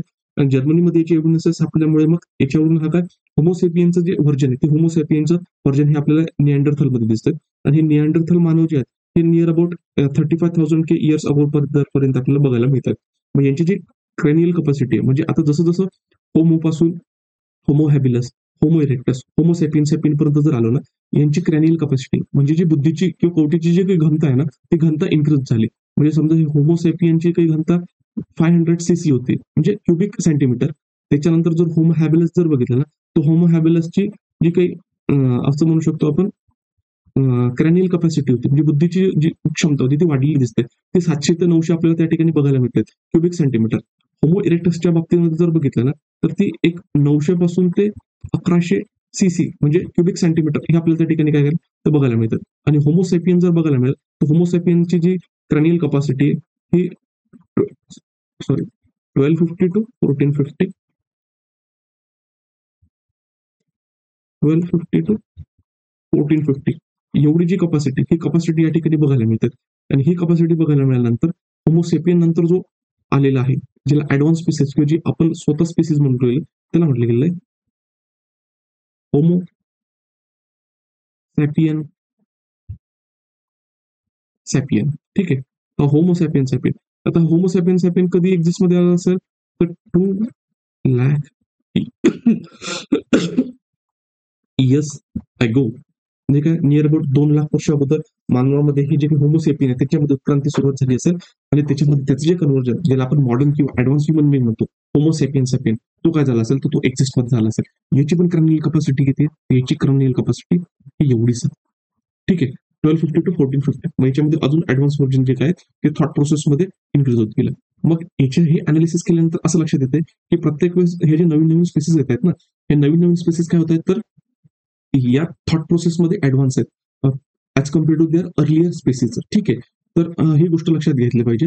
आणि आता होमोसेपियनच्या बाबतीमध्ये असे दोन व्ह्यूज आहेत. दोन व्ह्यूज म्हणजे काय की काही हिस्टोरियनचं म्हणणं आहे की हे अगोदर होमो इरेक्टर्स आफ्रिकेमधून बाहेरच्या म्हणजे त्या रिजनमध्ये जे गेले होते, तर बाहेरच्या रिजनमध्ये जे गेले होते तर त्याच्यापासून इव्होल्युशन होऊन होमोसेपियन सेपियन ही स्पेसिस काय झाली तर एक्झिस्टमध्ये झाली. काहींचं म्हणणं असं आहे की नाही, होमोसेपियन स्पेसिस जी असेल म्हणजे होमोसेपियन सेपियन ही स्पेसिस आफ्रिकेमध्येच काय झालेली आहेत तर डेव्हलप झाली आहेत आणि मग ती आफ्रिकेमधून बाहेर गेलेली आहे. म्हणजे डीएनए बेस्ड अनालिसिस जे असेल तर डीएनए बेस्ड अनालिसिस हे सांगतं नियर अबाउट आतापासून 2 लाख वर्ष अगोदर आपण गेलो तर 2 लाख वर्ष अगोदर गेल्यानंतर असं लक्षात येतं की ही जी होमोसेपियन सेपियन स्पेसिस आहे ना ती आफ्रिकेमध्ये पूर्णतः डेव्हलप झाली असली पाहिजे. आणि त्याच्यानंतर ती जी बाहेरच्या म्हणजे काही कॉन्टिनेंटमध्ये असेल त्या कॉन्टिनेंटमध्ये गेली पाहिजे. मग आता याचं तुम्हाला मी बेस्ट हे दाखवतो. आता हे जे ऑस्ट्रोब्लिथिकसचे वगैरे जी काही इन्फॉर्मेशन ही याच्यामध्ये दिली आहे, महत्वाचे फीचर्स मी तुम्हाला सांगितलेले आहेत. त्याच्यात फक्त तुम्हाला काय करायचं तर ते रीड करून घ्यायचं राहील. मग याच्यामध्ये हे पहा, याच्यामध्ये डेव्हलपमेंट ऑस्ट्रोब्लिथिकस असेल. ठीक आहे, ह्या वाचून चालणार होतं पण बायपॅटलिझम 2 पायांवर आहे.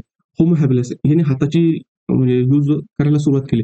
म्हणजे जे काही दगडी हत्यारे वगैरे असतील ना ती तयार करायला सुरुवात केली. म्हणजे अश्मयुगाची सुरुवात आपल्याला ऍज इट इज इथून आपण कन्सिडर करू शकतो. होमो इरेक्टस असेल, हा होमो इरेक्टस काय झालं त्याचा पाठीचा जो कणा आहे ना हा त्या ठिकाणी ताठ होत असताना दिसतोय. होमो निअँडरथालिस, ठीक आहे, याची क्रॅनियल कपॅसिटी जी असेल ती या ठिकाणी इन्क्रीज होतात. याच्यामध्ये इव्होल्युशन होतात. होमोसेपियन सेपियन हाईट इन्क्रीज झालेली आहे. म्हणजे हे काही हाईटला थोडी कमी होते, होमोसेपियन सेपियनची हाईट त्या ठिकाणी काय तर चांगली आहे. मग आता इथं ब्रेनची कपॅसिटी जरी बघितली तर ब्रेनच्या कपॅसिटीमध्ये या ठिकाणी यांनी दाखवलेलं आहे की याच्यामध्ये चेंजेस हे कसे कसे होत जातात. सो आपल्याला फक्त एवढंच लक्षात ठेवायचं आहे की हे चेंजेस ब्रेनची कपॅसिटी यांची इन्क्रीज होत जाते. ठीक आहे, मग हे झाल्यानंतर जो काही म्हणजे थेरी आहे, थेरी इन द सेन्स की जे सांगितले जाते की सुरुवातीला जे काही ह्युमन बिंग्स आहेत म्हणजे आपण हिस्ट्री जर बघत असो हे मानव आले कुठून आले कसे आले हे आपल्याला समजलं पाहिजे. तर मग इसवी सन पूर्व म्हणजे 2 लाख इयर्स अगोदरपर्यंत हे काय झालेलं आहे आफ्रिकेमध्ये. आणि आफ्रिकेमधून मग नियर अबाउट 1 लाख वर्ष अगोदर हे कुठे एशियामध्ये वगैरे आलेले असले पाहिजे. ठीक आहे, त्याच्यानंतर मग ते 40,000 वर्ष अगोदर युरोपमध्ये गेलेले असले पाहिजे. त्याच्यानंतर 30,000 वर्ष अगोदर ते जवळपास कुठे तर आपण असं म्हणू शकतो की ईस्ट म्हणजे रशियाचा जो रिजन आहे तर रशियाच्या रिजनमध्ये गेले असले पाहिजे. आणि तिथून मग ते 20,000 वर्ष अगोदर म्हणजे सॉरी हा जो नॉर्थ अमेरिका आहे तर नॉर्थ अमेरिकेमध्ये गेले असले पाहिजे.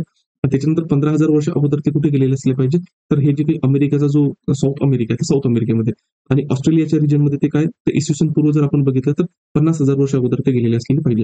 म्हणजे आता हे काय based on the MDNA sequence comparison. ठीक आहे, हे असं म्हटलेलं आहे. मग आता ज्यावेळेस आपण हे बघितलं की कुठे कुठे काय काय याची डेव्हलपमेंट झाली तर भारतामध्ये सुद्धा हे जे काही होमिनिड्स आहेत किंवा आपण होमो स्पेसिस आहेत त्याच्या पण आपल्याला काय मिळतात तर काही एव्हिडन्सेस मिळतात. मग एव्हिडन्सेस मिळत असताना सगळ्यात सुरुवातीला जे काही एव्हिडन्सेस मिळतात ते शिवालिक टेक्टाईनमध्ये मिळतात. आणि हे जे शिवालिक टेक्टाईनमध्ये मिळालेले अवशेष आहेत तर ते किती वर्ष अगोदरचे असले पाहिजे, जवळपास 10 ते 14 लक्ष वर्ष अगोदरचे असले पाहिजे. ठीक आहे, 10 to 14 मिलियन्स इयर अगो. आणि जे काही स्कल्स सापडले 3 डिफरंट टाईपचे तर त्याला रमापिथेकस, सिवापिथेकस आणि ब्रह्मपिथेकस म्हणजे हे जे काही आहेत तर त्याची नावं त्यांना काय दिलेले आहेत तर नावं दिले. आणि हे देव माकड म्हणून त्यांना म्हटलेलं आहे. सुरुवातीला असं म्हटलं गेलं होतं की भारतामध्ये जे काही ह्युमन स्पेसिस वगैरे डेव्हलप झाल्या ते इथूनच झाले असलं पाहिजे, पण नंतर याच्या संदर्भात एकमत नाही आहे.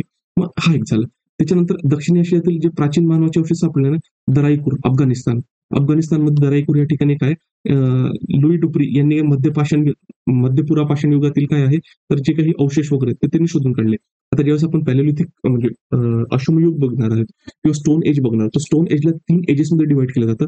एक म्हणजे पॅलेलिथिक, दुसरं मेझोलिथिक आणि तिसरं म्हणजे निओलिथिक. आणि पॅलेलिथिकला पण जो असेल म्हणजे त्याला आपण पुराश्मयुग म्हणतो, तर पुराश्मयुगाला पण 3 पिरियडमध्ये डिवाइड केलं जातं. एक म्हणजे आपण म्हणू शकतो त्याला लोअर पॅलेलिथिक म्हणजे काय आद्य पुराश्मयुग, मिडल पॅलेलिथिक, मध्य पुराश्मयुग आणि त्याच्यानंतर अपर पॅलेलिथिक तो म्हणजे उत्तर पुराश्मयुग. मग याच्यापैकी जर आपण बघितलं हे मध्यपुरा पाषाण युगातील हत्यारे असले पाहिजे म्हणजे मिडल पॅलेलिथिक पिरियड मधले हे असले पाहिजे त्याचा टाइम पिरियड हा.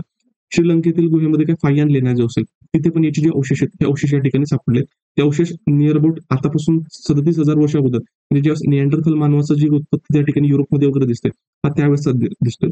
मध्य भारतामध्ये हातनोरा नदी म्हणजे जे हातनोरा या ठिकाणी नर्मदे नदीच्या खोऱ्यामध्ये त्या सुद्धा ठिकाणी काय अरुण सोनकनिया यांना होमो इरेक्टस नर्मदिनेसिस आता हा जो प्लेस ज्या ठिकाणी भेटलेला आहे त्या ठिकाणी याचं नाव दिलंय. जसं आपण निअँडरथल बघितलं आता निअँडरथल हे नेम होतं ते निअँडरथल व्हॅली जी होती ती जर्मनीमध्ये होती तर त्याच्यावरून त्याचं नाव काय दिलेलं आहे तर म्हणजे पहिले जिथे जे आर्किओलॉजिकल एव्हिडन्स सापडला तर त्या प्लेसवरून त्याचं नाव काय तर दिलेलं आहे. होमो इरेक्टस जे तर मग होमो इरेक्टस नर्मदा रिव्हरमध्ये सापडलेलं आहे तर म्हणून त्याला होमो इरेक्टस नर्मदनेसिस असं त्या ठिकाणी म्हटलेलं आहे. हा क्रॅनियमचा जो तुकडा असेल म्हणजे जबड्याचा तुकडा त्या ठिकाणी आढळलेला आहे जो नियर अबाउट 5 लाख वर्ष अगोदरचा हा असला पाहिजे. मग ए आर सांख्यनन जो असेल त्याच थरात त्यांना काय एक होमिनिडचा क्लेविकल बेल्ट क्लेविकल म्हणजे कॉलर बोन जो असतो ठीक आहे तर तो त्या ठिकाणी काय त्यांना भेटला होता. तामिळनाडूमध्ये पण काही आपल्याला अवशेष मिळाले ओदाई मग ओदाईमध्ये काय पी राजेंद्र यांना फेरिक्रिटच्या थरात 6 मीटर खोल असणारा जो काही बेबी बॉय असणार म्हणजे लहान मुलगा तर त्या लहान मुलाच्या कवटीचा जीवाश्म त्या ठिकाणी सापडलेला आहे.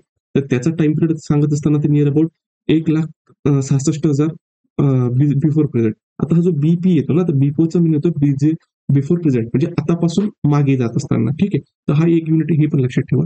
इतर अहवालात मग पुण्यामध्ये सुद्धा सांगले एस टी सांखली यांना आणि एस एन राजगुरू यांना मुळा मोठ्या नदीच्या जवळ पुरुष आणि स्त्रीच्या जबड्याचे काय म्हणजे त्याला मॅन्डिबल्स म्हटले जो जबडा असतो जबड्याचा जो खालचा हे अंश असतो त्याला मॅन्डिबल्स म्हटलंय तर तो पण त्या ठिकाणी काय केलेला आहे तर सापडलेला आहे.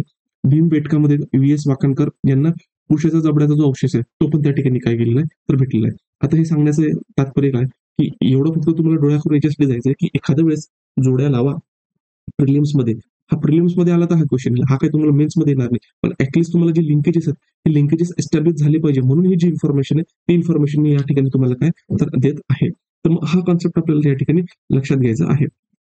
मग हा झाला होमोसेपियन. मग आता होमोसेपियन बघत असताना मग याच्यामध्ये जे काही क्लायमेट आहेत मग आता आपण ज्यावेळेस क्लायमेट कन्सिडर करतो तर क्लायमेट पण आपण कन्सिडर करणे गरजेचं आहे.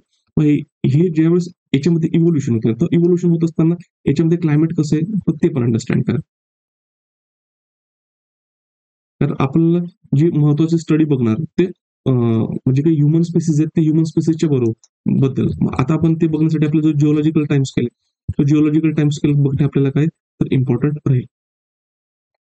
आता ह्या याच्यामध्ये आपला जो क्वार्टरनरी पिरियड आहे ना हा क्वार्टरनरी पिरियड आपल्याला काय ठरतो तर इम्पॉर्टंट ठरतो म्हणजे प्लेस्टोशियन जो पिरियड असेल तो प्लेस्टोशियन मग प्लेस्टोशियन मध्ये ऑस्ट्रोप्लिथिकस हा बायपेडलिझम मध्ये पण त्याच्यापासून पण होणार जी होमोस्पेसिस आहे ह्युमनची ती आपल्याला काय ठरते तर इम्पॉर्टंट ठरते म्हणजे होमो हॅबिलस हे 2 मिलियन इयर्स अगोदर पासून वगैरे जे ते आपल्यासाठी इम्पॉर्टंट आहे. मग आता हा याच्यामध्ये जो कन्सिडर होणारा इम्पॉर्टंट क्वार्टरनरी पिरियड मध्ये जो प्लेस्टोशियन पिरियड म्हणू शकतो पण तो प्लेस्टोशियन पिरियड मध्ये असं म्हटलं गेलेलं आहे की काही ठिकाणी की याच्यामध्ये जे क्लायमेट आहे ना हा क्लायमेट प्लेस्टोशियन पिरियड मध्ये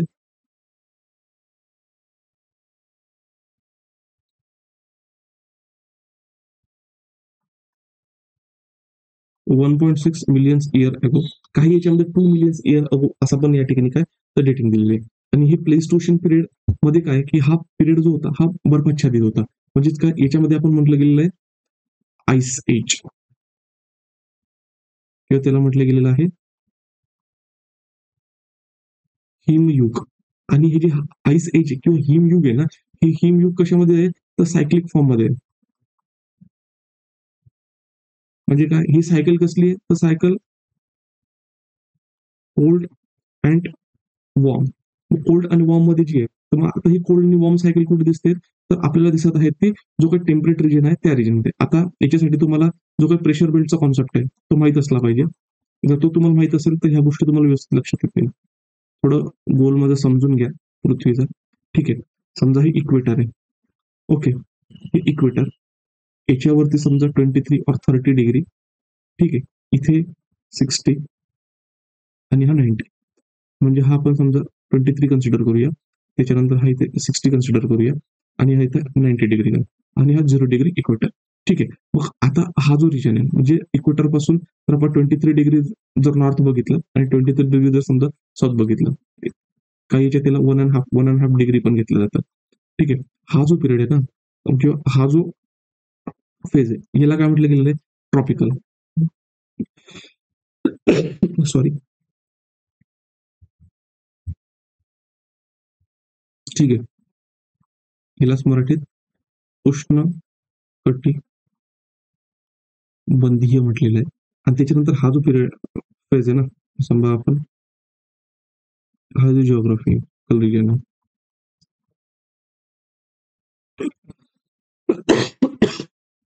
सॉरी,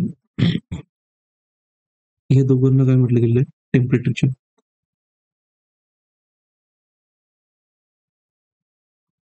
ठीक आहे. समशीतोष्ण. आता जी समशीतोष्ण, मग आता याच्यामध्ये काय, जर तुम्ही जिओग्राफी व्यवस्थित वाचलं असेल तर ट्रॉपिकल याच्यामध्ये काय की सूर्याची किरण हे डायरेक्ट पडतात, त्याच्यामध्ये थोडी हीट असते आणि इकडे लंबरूप पडतात, त्याच्यामुळे काय की टेम्परेचर या ठिकाणी कमी होत जाते. म्हणजे सायक्लिक फॉर्म मध्ये आईस एज मध्ये काय हे टेम्परेट आणि पोरल हा जो पोलर रिजन, ठीक आहे, हा काय झालं हे पोलर रिजन आहे.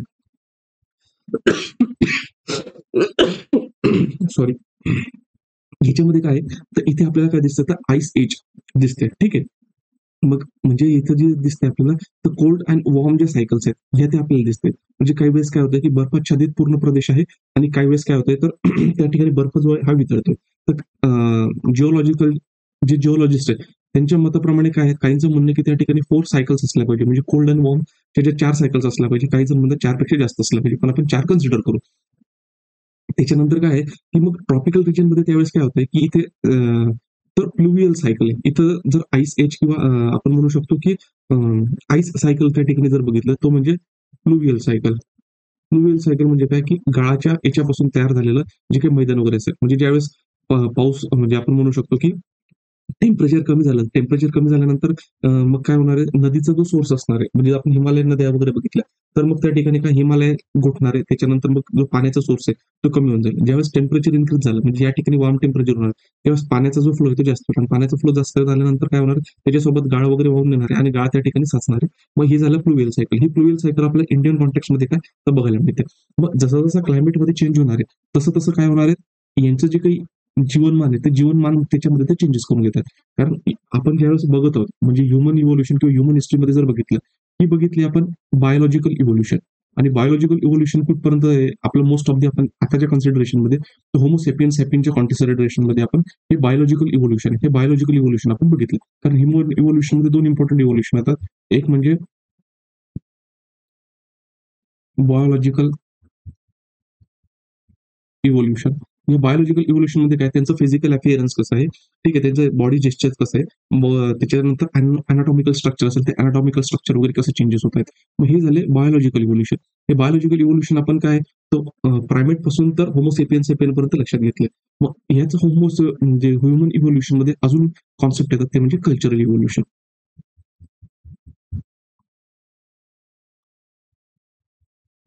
कल्चरल इव्होल्युशन म्हणजे काय, की जसं वातावरणामध्ये बदल होतो आणि मानवाने म्हणजे मानवाचे जे स्पेसिस इव्हॉल्व होते, त्या इव्हॉल्व होणाऱ्या स्पेसिसने वातावरणाशी कसं जुळवून घेतलं, त्या वातावरणाशी जुळवून घेण्यासाठी त्याने स्वतःमध्ये जे बदल केले, त्या बदलांनाच काय म्हटलं गेलं तर कल्चरल इव्होल्युशन. मग हे कल्चरल इव्होल्युशन मध्ये मग तो ज्यावेळेस गरज पडली, मोठे शिकारी करायचे तर कळपात राहायला लागला. गरज पडली ज्यावेळेस शेतीची सुरुवात होते, तर त्यावेळेस तो एक ठिकाणी स्थायिक होऊन राहायला लागला. म्हणजे हे जे गोष्ट आहेत. त्याच्यानंतर मग सुरुवातीची जी देवाणघेवाण म्हणजे नर आणि मादी म्हणजे पुरुष आणि स्त्रीमध्ये जर असेल तर एक्सचेंज ऑफ द थिंग. एक महत्वाचं म्हणजे की पुरुष जर त्या ठिकाणी इथे जात असेल, शिकार करायला जात असेल, ठीक आहे, आणि जर शिकार संकलक पद्धती होती म्हणजे आपण हंटर अँड गॅदरिंग करत होती, तर वुमनला सुद्धा काय लागते तर आपण असं म्हणू शकतो की खाण्यासाठी त्या ठिकाणी मांस लागते. तर मांस हा समजा पुरुष देईल आणि स्त्री जी असणार आहे, तर मग त्याच्यानंतर जे गॅदरिंगचे ऍस्पेक्ट असतील म्हणजे कंदमुळे वगैरे गोळा करणे ते स्त्री करत असेल आणि ते स्त्रीने पुरुषाला दिले असेल. मग इथून पहिले जे काही आपण असं म्हणू शकतो की स्त्री आणि पुरुष यांच्यामधला संबंध आला. मग यांच्यामधला संबंध आल्यानंतर तसंच वेगवेगळ्या ग्रुपमध्ये संबंध आला असतील म्हणजे त्यांचे संपर्क वाढले आणि एकमेकांच्या ज्या काही गरजा आहेत त्या एकमेकांच्या गरजा त्यांनी काय केलेल्या आहेत तर पूरक ठरण्यासाठी ते सोबत येऊन राहायला लागले. मग त्यांच्यामध्ये त्यांनी जो बदल करून घेतलेला आहे त्याला म्हटलं गेलं तर कल्चरल इव्होल्युशन. मग आपण जो इतिहास शिकतो ना, तो इतिहासच म्हणजे काय, तर कल्चरल इव्होल्युशन. ठीक आहे. आणि हा जो बायोलॉजिकल इव्होल्युशन हा कशामध्ये जास्तीत जास्त स्टडी केला जातो, किंवा आपण असं म्हणू शकतो की अँथ्रोपॉलॉजी, म्हणजे अँथ्रोपॉलॉजीचा जो सब्जेक्ट होतो त्या अँथ्रोपॉलॉजिकल सब्जेक्टमध्ये हे कल्चरल डायमेन्शन्स पण येतात, की म्हणजे पहिले समाज कसा आला, पहिलं लोकांचं एकमेकांमध्ये इंटरॅक्शन कसं असेल, धर्मसंस्था वगैरे कशा अस्तित्वात आली असतील, हे जे अँगल आहे हे अँगल पण त्याच्यामध्ये येतात. हा जो बायोलॉजिकल इव्होल्युशन बघितला, हा बायोलॉजिकल इव्होल्युशन होत असताना हे कशाच्या अनुषंगाने पण होत आहेत, तर ज्याच्यामध्ये जसे क्लायमेट चेंजेस होत आहेत त्या क्लायमेट चेंजच्या परिस्थितीमध्ये. मग आता यावेळेस आपण जर ह्युमन हिस्ट्री बघितली, तर खास करून ह्युमन हिस्ट्री म्हणजे कुठून, समजा ॲस्ट्रोपिथेकस, किंवा आपण म्हणू शकतो होमोसेपियन जो असेल, सॉरी, होमो स्पेसिस डी म्हणजे होमो हॅबिलिस, तर तिथून हा व्यवस्थित काय केला गेला पाहिजे, तर स्टडी करायला पाहिजे, किंवा हिस्ट्रीमध्ये ज्याला आपण ह्युमन हिस्ट्री म्हणतो, ह्युमन हिस्ट्रीमध्ये याचं कन्सिडरेशन या ठिकाणी काय होतं, तर केलं जातं. मग याचं कन्सिडरेशन करत असताना पुन्हा काय केलेलं आहे, की एवढं जे माणसाने म्हणजे तो जगलाय, ठीक आहे, क्लायमेटच्या याच्यानुसार, तर क्लायमेटच्या याच्यानुसार जगत असताना त्याने स्वतःमध्ये पण काही चेंजेस करून घेतलेले आहेत. मग आता स्वतःमध्ये चेंजेस करत असताना, आता जर आपण प्लेस्टोशियन पिरियड बघितलं, तर प्लेस्टोशियन पिरियडचं आपल्याला असं आठवतं की near about 16 million years ago, किंवा काही कॉन्टेक्स्ट मध्ये 2 मिलियन इयर्स अगो, हे पण आपल्याला लक्षात येते. ठीक आहे, इथून काही जो प्ले स्टेशन पिरियड आहे तो स्टार्ट झालेला असला पाहिजे. आणि हा जो प्ले स्टेशन पिरियड आहे हा कधीपर्यंत राहतोय, हा राहतोय, याचा जो एंड होतोय असं म्हणू शकतो आपण 10,000 बिफोर कॉमन एरा, किंवा इसवी सन पूर्व 10,000, किंवा बिफोर प्रेझेंट करायचं जर म्हटलं असेल 2,000 वर्ष टाकून द्या त्याच्यात, बिफोर प्रेझेंट.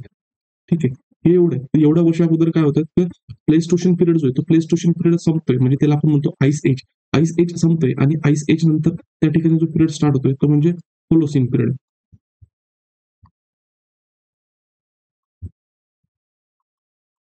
हा जो होलोसीन पिरियड, हा होलोसीन पिरियड कधी स्टार्ट होतोय, हाच टाइम पिरियड त्याचा होलोसीन पिरियडचा आहे.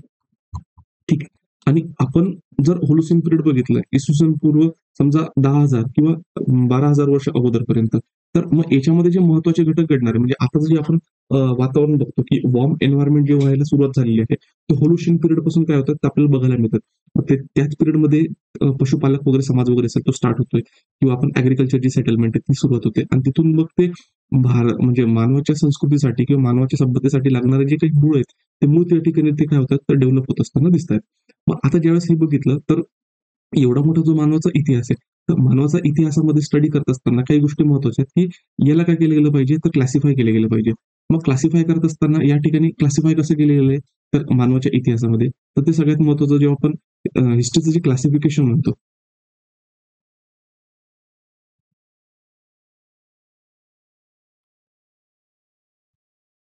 ठीक आहे. हा हिस्ट्रीचं क्लासिफिकेशन जर आपण बघितलं, तर इतिहास त्याला आपण 3 याच्यात, एक म्हणजे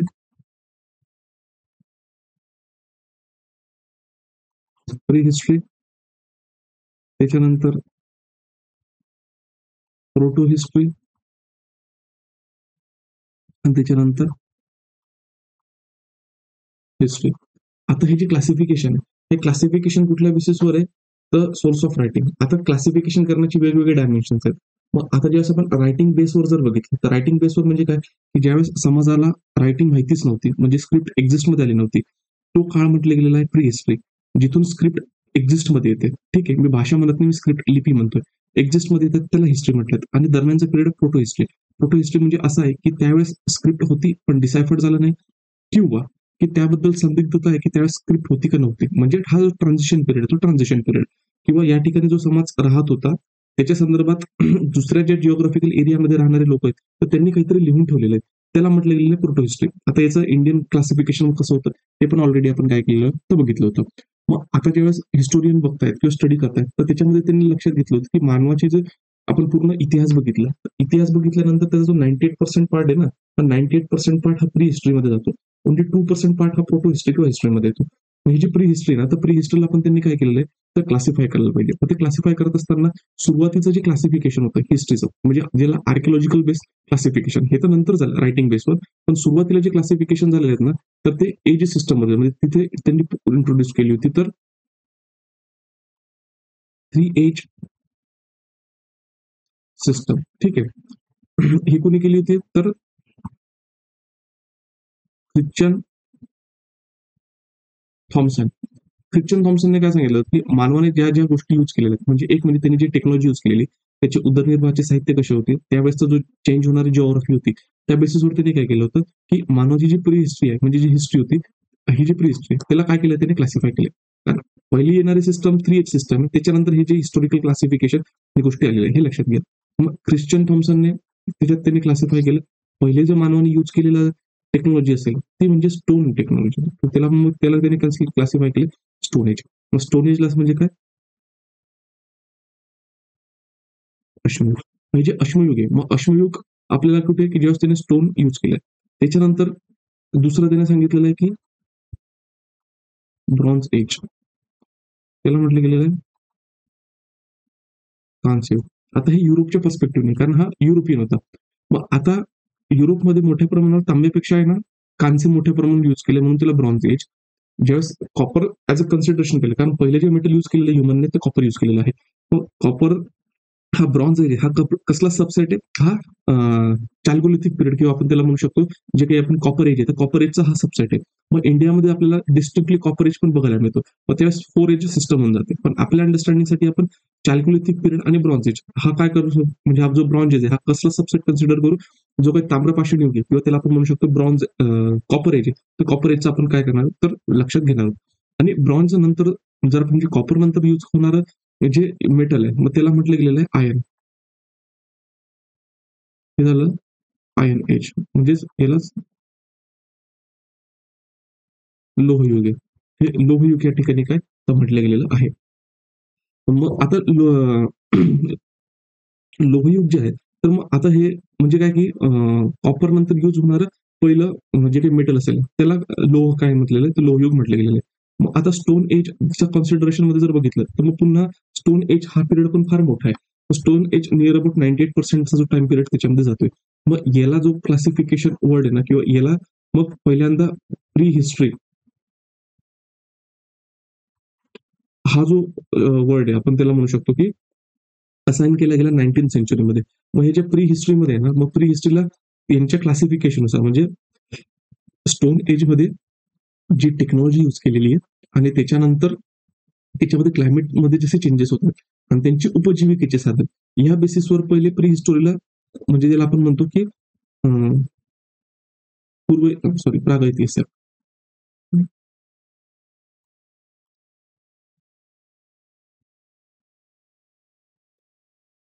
हा जो प्रागैतिहासिक या प्रागैतिहासिकला पुन्हा सुरुवातीला काय केलंय तर दोन याच्यामध्ये डिवाइड केले. मग दोन याच्यामध्ये डिवाइड करत असताना पहिला जो होता तो प्लेस्टोशियन पिरियड. ठीक आहे, म्हणजे त्याला आपण म्हणतो पुराश्मयुग.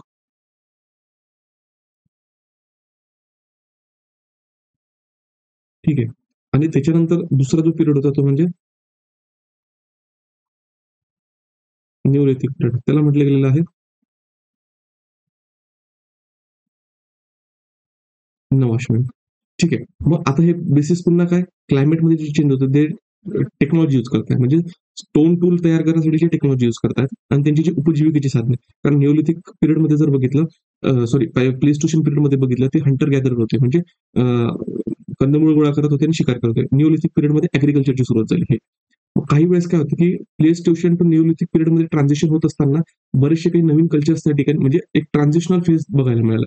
हा जो ट्रान्झिशन फेज होता ना, या ट्रान्झिशन फेजला या ठिकाणी काय नाव दिलेलं आहे 19th सेंचुरीमध्ये, त्याला नाव दिलेलं आहे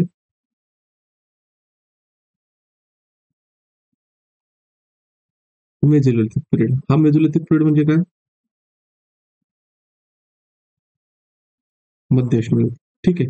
मग त्याच्यानंतर एम लॅरेट यांनी पुन्हा काय केले, हे प्लेस्टोशियन जो पिरियड आहे ना, हा प्लेस्टोशियन पिरियडला सॉरी प्लेस्टोशियन एज आहे, पण इथे याला पॅलिओलिथिक पाहिजे होतं.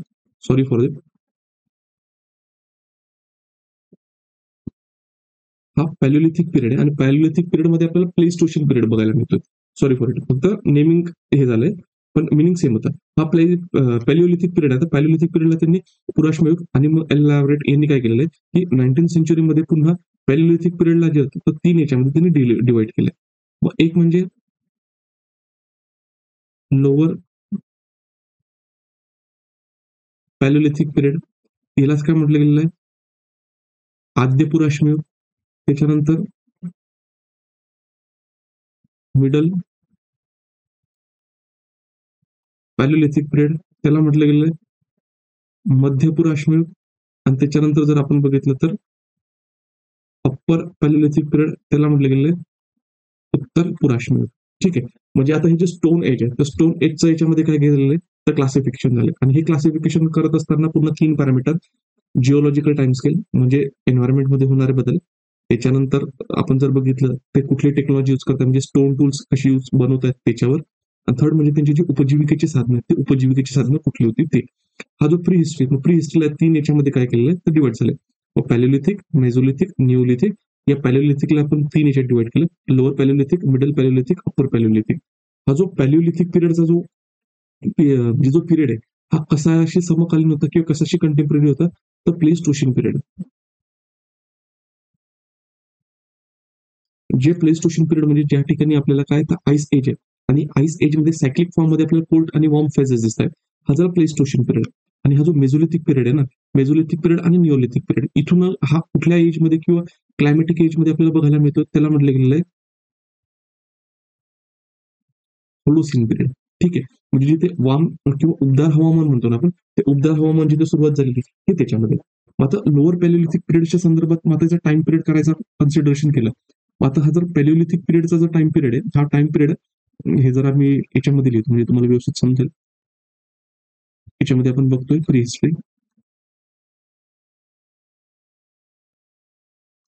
प्री हिस्ट्रीमध्ये पहिला होता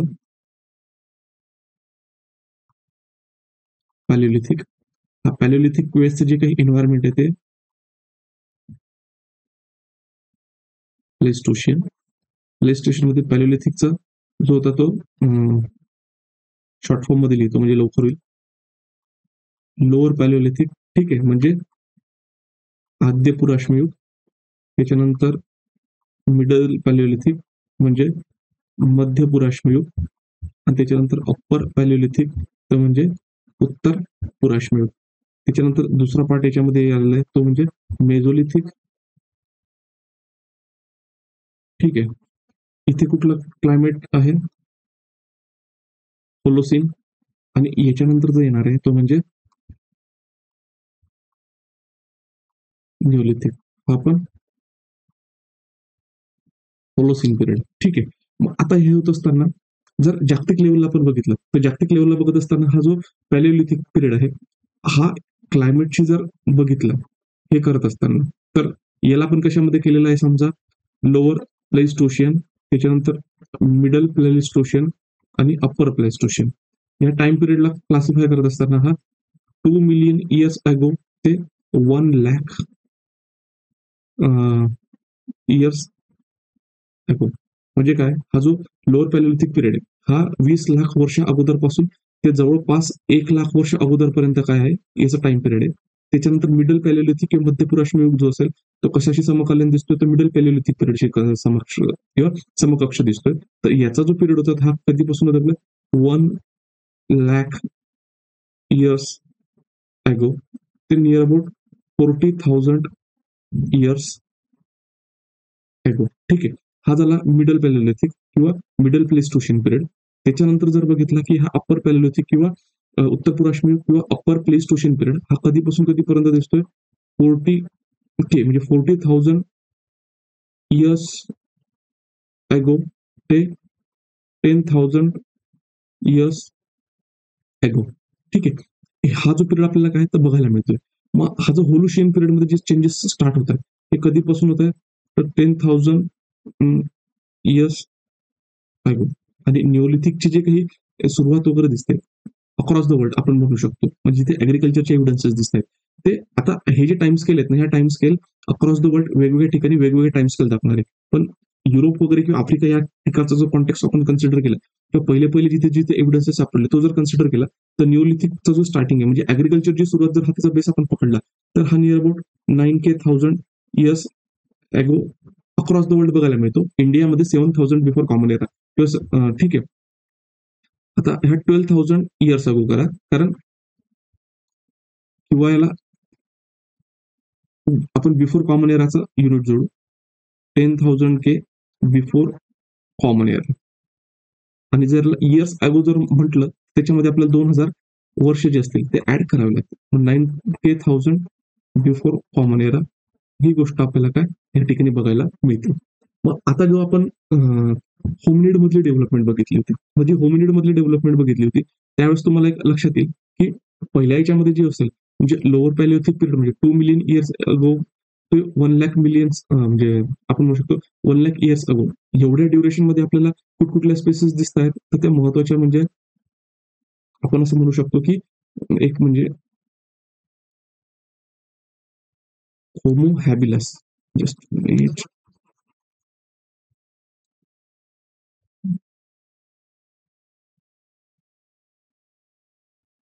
यांनी पहिले सुरुवात कोण आहे, यांनी काय केलेलं आहे सुरुवात असं आपण म्हणू शकतो म्हणजे स्टोन टूल यूज करायला सुरुवात केली पहिले हे. त्याच्यानंतर येणारे कोण आहेत, दुसरे होमो इरेक्टस.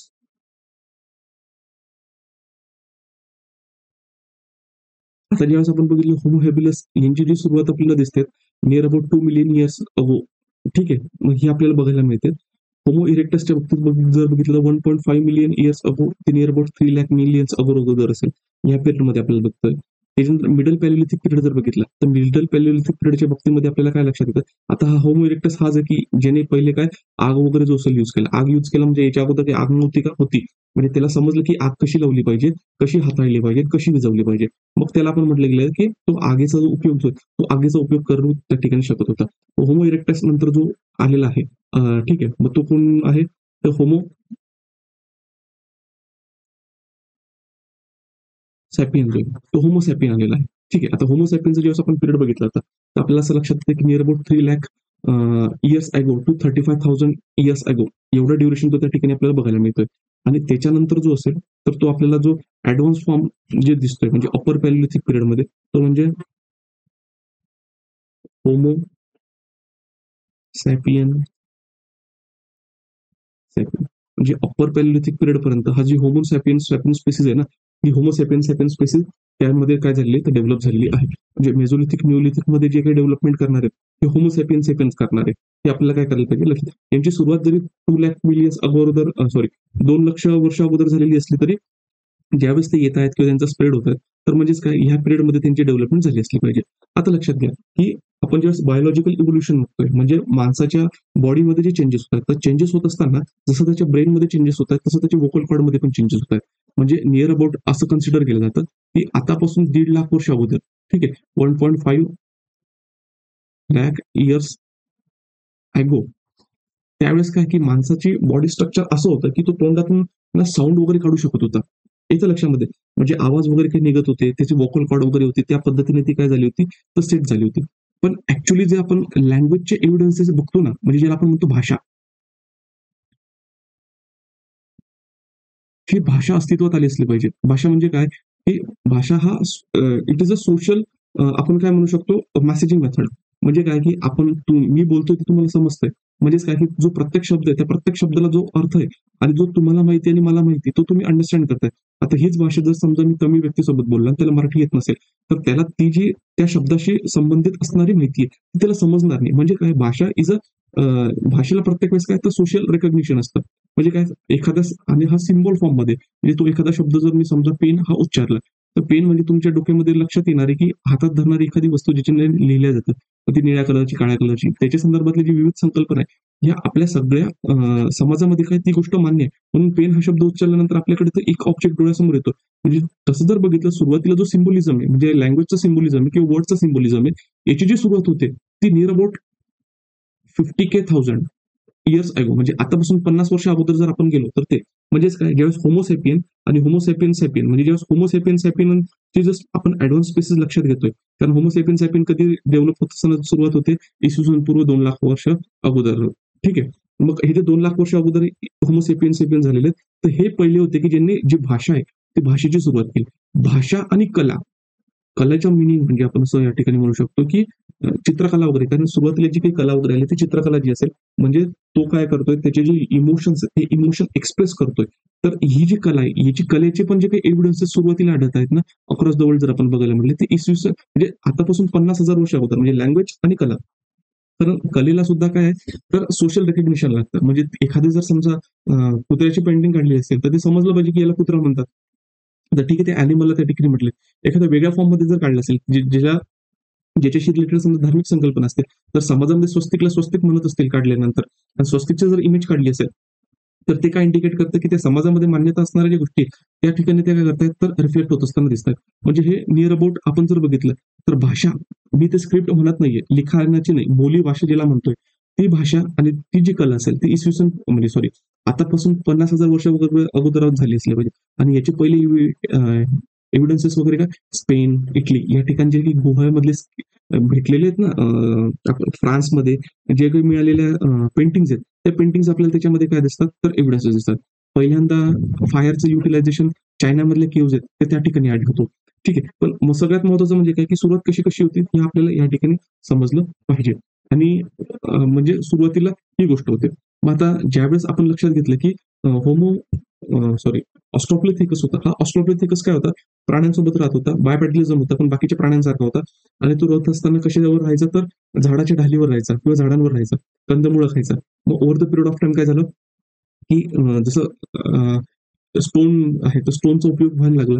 त्याच्यापासून हत्यारं बनवायला लागली. हत्यारं बनवत असताना त्याच्यामध्ये काय होतात, तर मग प्राण्यांची हिंसा वगैरे, म्हणजे जे शिकार आहे ते शिकार करायला लागले आणि त्याच्यावर उपजीविका वगैरे असेल ते कन्झ्युम करायला लागले. मग असं करत असताना त्याच्यानंतर लक्षात येते, की over the period of time ज्यावेळेस त्यांना मोठमोठे शिकार करावे लागतात, काय करावं लागतात, डोळ्यांमध्ये भटकावं लागतं. मग ते निअँडरथल जे स्पेसिस येते किंवा येते त्याच्या अगोदरपर्यंत वगैरे काय, मग ते कशामध्ये राहायला सुरुवात झाली असतील, तर ते सुरुवात झाली असतील तर केव्समध्ये. म्हणजे सुरुवातीला ते राहिले झाडाच्या डालीवर, त्याच्यानंतर कुठे आले तर केव्स. केव्स म्हणजे गुफा. आणि या गुफा म्हणजे काय, मग एक म्हणजे केव्स होतं, दुसरं म्हणजे रॉक शेल्टर होतं. रॉक शेल्टर म्हणजे काय, दगडाच्या आधारे आश्रय घेणे. रॉक शेल्टरमध्ये एकदम गुफा एकदम डीप मध्ये नसते, थोडा लेअर एवढं असतं की माणसं तिथे थांबू शकतील, ऊन वारा पाऊस पासून त्यांचं संरक्षण होऊ शकेल. पण एकदम मध्ये जाऊन त्याला पॅसेज जो असेल तो त्याच्यामध्ये नसतो, पण तो केव्स मध्ये असतो. ठीक आहे, म्हणजे त्याला आपण गुफा म्हणतो. त्या गुफेमध्ये लोक काय करायला लागले, ते हे राहायला लागले. पण या गुफा नॅचरल फॉर्म मध्ये होतात. मानवाने कारआउट केलेल्या, म्हणजे पहाडाला खोदून वगैरे त्यांनी ते तयार केलेलं नव्हतं, ज्या ऍक्च्युअली एक्झिस्ट मध्ये होत्या त्यावेळेस. आणि त्या ज्या काही गुफा होतात त्या गुफांमध्ये ते काय येतात, तर त्या ठिकाणी ते राहत होते. ही गोष्ट आपण काय करायला पाहिजे, तर लक्षात ठेवायला पाहिजे. आणि त्याच्यानंतर मग over the period of time काय होतं, की जसं जसं ते भटकंती करतात, त्यांच्या उपजीविकेच्या साधनामध्ये बदल होतात, तसं तसं ते नदीच्या काठी वगैरे जे असतील ते राहायला लागले, ज्याच्या ठिकाणी दगड सापडत होते. कारण त्यांचे जे उपजीविकेचं मधलं महत्वाचं टेक्नॉलॉजी जी होती ती म्हणजे स्टोन टूल. स्टोन टूल पर्यंत काय करता येतं, ते जिथे जिथे त्यांना सुटेबल दगड आढळणार तिथे तिथे ते राहतात. त्याला फॅक्टरी साईट म्हटले गेलेले आहेत. काही रॉक शेल्टरमध्ये राहतात आणि काही नदी वगैरे जे असतील तर ओपन एअर साईट त्याला म्हटलं गेलेलं आहे. ठीक आहे, म्हणजे ओपन एअर ज्या काही गोष्टी असतील त्या नॅचरल केव्स पासून किंवा नॅचरल रॉक शेल्टर पासून दूर राहतात. आणि त्याच्यानंतर जसं जसं शेतीची सुरुवात होणार आहे, आता शेतीची सुरुवात आणि पशुपालनाची सुरुवात आपल्याला काही ठिकाणी जर मेझोलिथिक पिरियडमध्ये बघायला मिळतं, म्हणजे होलोशिन. सुरुवातीचे जे काही पशुपालनाचे एव्हिडन्सेस सापडले ते इराकमध्ये सापडले. ठीक आहे, त्याच्यानंतर सुरुवातीचे जे काही ऍग्रिकल्चरचे एव्हिडन्सेस सापडले ते वेस्ट एशियामध्ये सापडले, म्हणजे सिरिया वगैरे ह्या एरियामध्ये सापडलेले. आणि मग त्याच्यानंतर जर आपण बघितलं, की मग शेतीची वगैरे जशी सुरुवात होते तसं ते झोपडी वगैरे करत काय करतात, तर राहतात. हेच करत असताना त्यांचे नातेसंबंध वगैरे काय होणार, तर इन्क्रीज होणार आहे. पण नातेसंबंधाची पहिली सुरुवात जी होणार आहे, ज्यावेळेस स्त्री आणि पुरुषाला एकमेकांची गरज लागते, जसं मी तुम्हाला अगोदर सांगितलं. तर बॉडी पॉस्चरनुसार जर बघितलं, तर ह्युमन बिंग जो असेल, म्हणजे माणूस जो असेल, तो शिकार करण्यासाठी काय इज मोर कॅपेबल. ठीक आहे, त्याच्यानंतर वुमन जो असेल, तर हे काय करू शकतात, तर तिथले जे काही कंदमुळं वगैरे असतील ते गोळा करत असतील. आणि ठीक आहे, आता प्रत्येक वेळेस तर शिकार भेटणार नाहीये, हे लक्षात घ्या. तर त्याला काही ना काही वेळेस कंदमुळावर जगावं लागणार आहे. आणि स्त्रियांना पण काय गरजेचं आहे, तर शिकार गरजेचे आहे. म्हणजे काय, की तो मांस स्त्रियांबरोबर शेअर करतोय आणि स्त्रिया कंदमुळं त्यांच्याबरोबर शेअर करतात. एकमेकांवरचं इंटरडिपेंडन्स इन्क्रीज होतंय. त्याच्यानंतर त्यांच्यामध्ये जी आपत्ती येते, आपत्ती आल्यानंतर पुन्हा जी स्त्रीवरची जी ड्युटी ती इन्क्रीज होते. कारण हंटिंग करत असताना, शिकार करत असताना मुलाला तर घेऊन नाही जाऊ शकत ना. त्याने जर आवाज दिला, काही दिला, तर प्राणी त्या ठिकाणी घाबरून, म्हणजे तो सतर्क होऊन जाईल आणि तो पळून जाईल. आणि त्याच्यामध्ये काय आहे, की शिकार करण्यासाठी पण महत्वाचं काय आहे, की योजना आखावी लागते, सगळं करावं लागतं. म्हणजे हे बौद्धिक प्रक्रिया आहे, तर बौद्धिक प्रक्रिया त्याच्यामध्ये इन्व्हॉल्व होतात. आणि मोठी शिकार करायची असेल तर वेगवेगळे जे काही कम्युनिटीमध्ये असणारे लोक असतील तर त्यांचं इंडिपेंडन्स पाहिजे. म्हणजे इंटरडिपेंडन्स, हे इंटरडिपेंडन्स इन्क्रीज होत गेलं. इथून समाजाची उत्पत्ती होते. ठीक आहे, हे लक्षात येईल. मग हे होत असताना मग जसं जसं त्यांची उपजीविकेचे साधन बदलत जातात. मग उपजीविकेच्या साधनामध्ये जर बघितलं आपण, तर पॅलिओलिथिक पिरियडमध्ये ते हंटर गॅदरर होते. म्हणजे काय, ते कंदमुळं गोळा करत होते आणि शिकार करत होते. मेझोलिथिक पिरियडमध्ये काय, हंटर गॅदरिंग चालू आहे. काही याच्यामध्ये आपण पशुपालन आहे, ते पशुपालन आपल्याला सुरुवात होत असताना दिसते. काही ठिकाणी ऍग्रिकल्चरची सुरुवात आपल्याला दिसते. पण प्रॉमिनंटली काय, इथे हंटिंग गॅदरिंग आणि मासेमारी जी असेल ती मासेमारी या ठिकाणी होते. आणि त्याच्यानंतर न्यूलिथिक पिरियड आहे. तर न्यूलिथिक पिरियड किंवा नवाश्म युग आपण म्हटलेलं आहे. तर नवाश्म युगामध्ये सगळ्यात महत्त्वाचा जो काही चेंज होतोय तो म्हणजे आपण असं म्हणू शकतो की पशुपालन समाज आणि त्याच्यानंतर शेतीची जी सुरुवात आहे, तर शेतीची सुरुवात या ठिकाणी होते. काही याच्यात मेसोलिथिक पिरियडमध्ये सुरुवात झालेली आहे, पण मोठ्या प्रमाणात त्याचा जो उपयोग आहे तो न्यूलिथिक पिरियडमध्ये झालेला आहे. म्हणून त्याचा संबंध हा कशाशी जोडला जातो, तर न्यूलिथिक पिरियड जो असेल तो न्यूलिथिक पिरियडशी याचा संबंध जोडला जातो. मग आता हे करत असताना ज्यावेळेस आपण एवढं समजून घेतलं, यांचा टाइम स्केल समजून घेतला, हा अक्रॉस द वर्ल्ड लेवल आहे. ज्यावेळेस आपण इंडियन कॉन्टेक्समध्ये पॅलिओलिथिक पिरियडला कन्सिडर करतो, तर पॅलिओलिथिक पिरियडचा जो टाइम पिरियड आहे इंडियन कॉन्टेक्समध्ये, तो काय कन्सिडर केला जातो? 6 लाख बिफोर कॉमन एरा. ठीक आहे.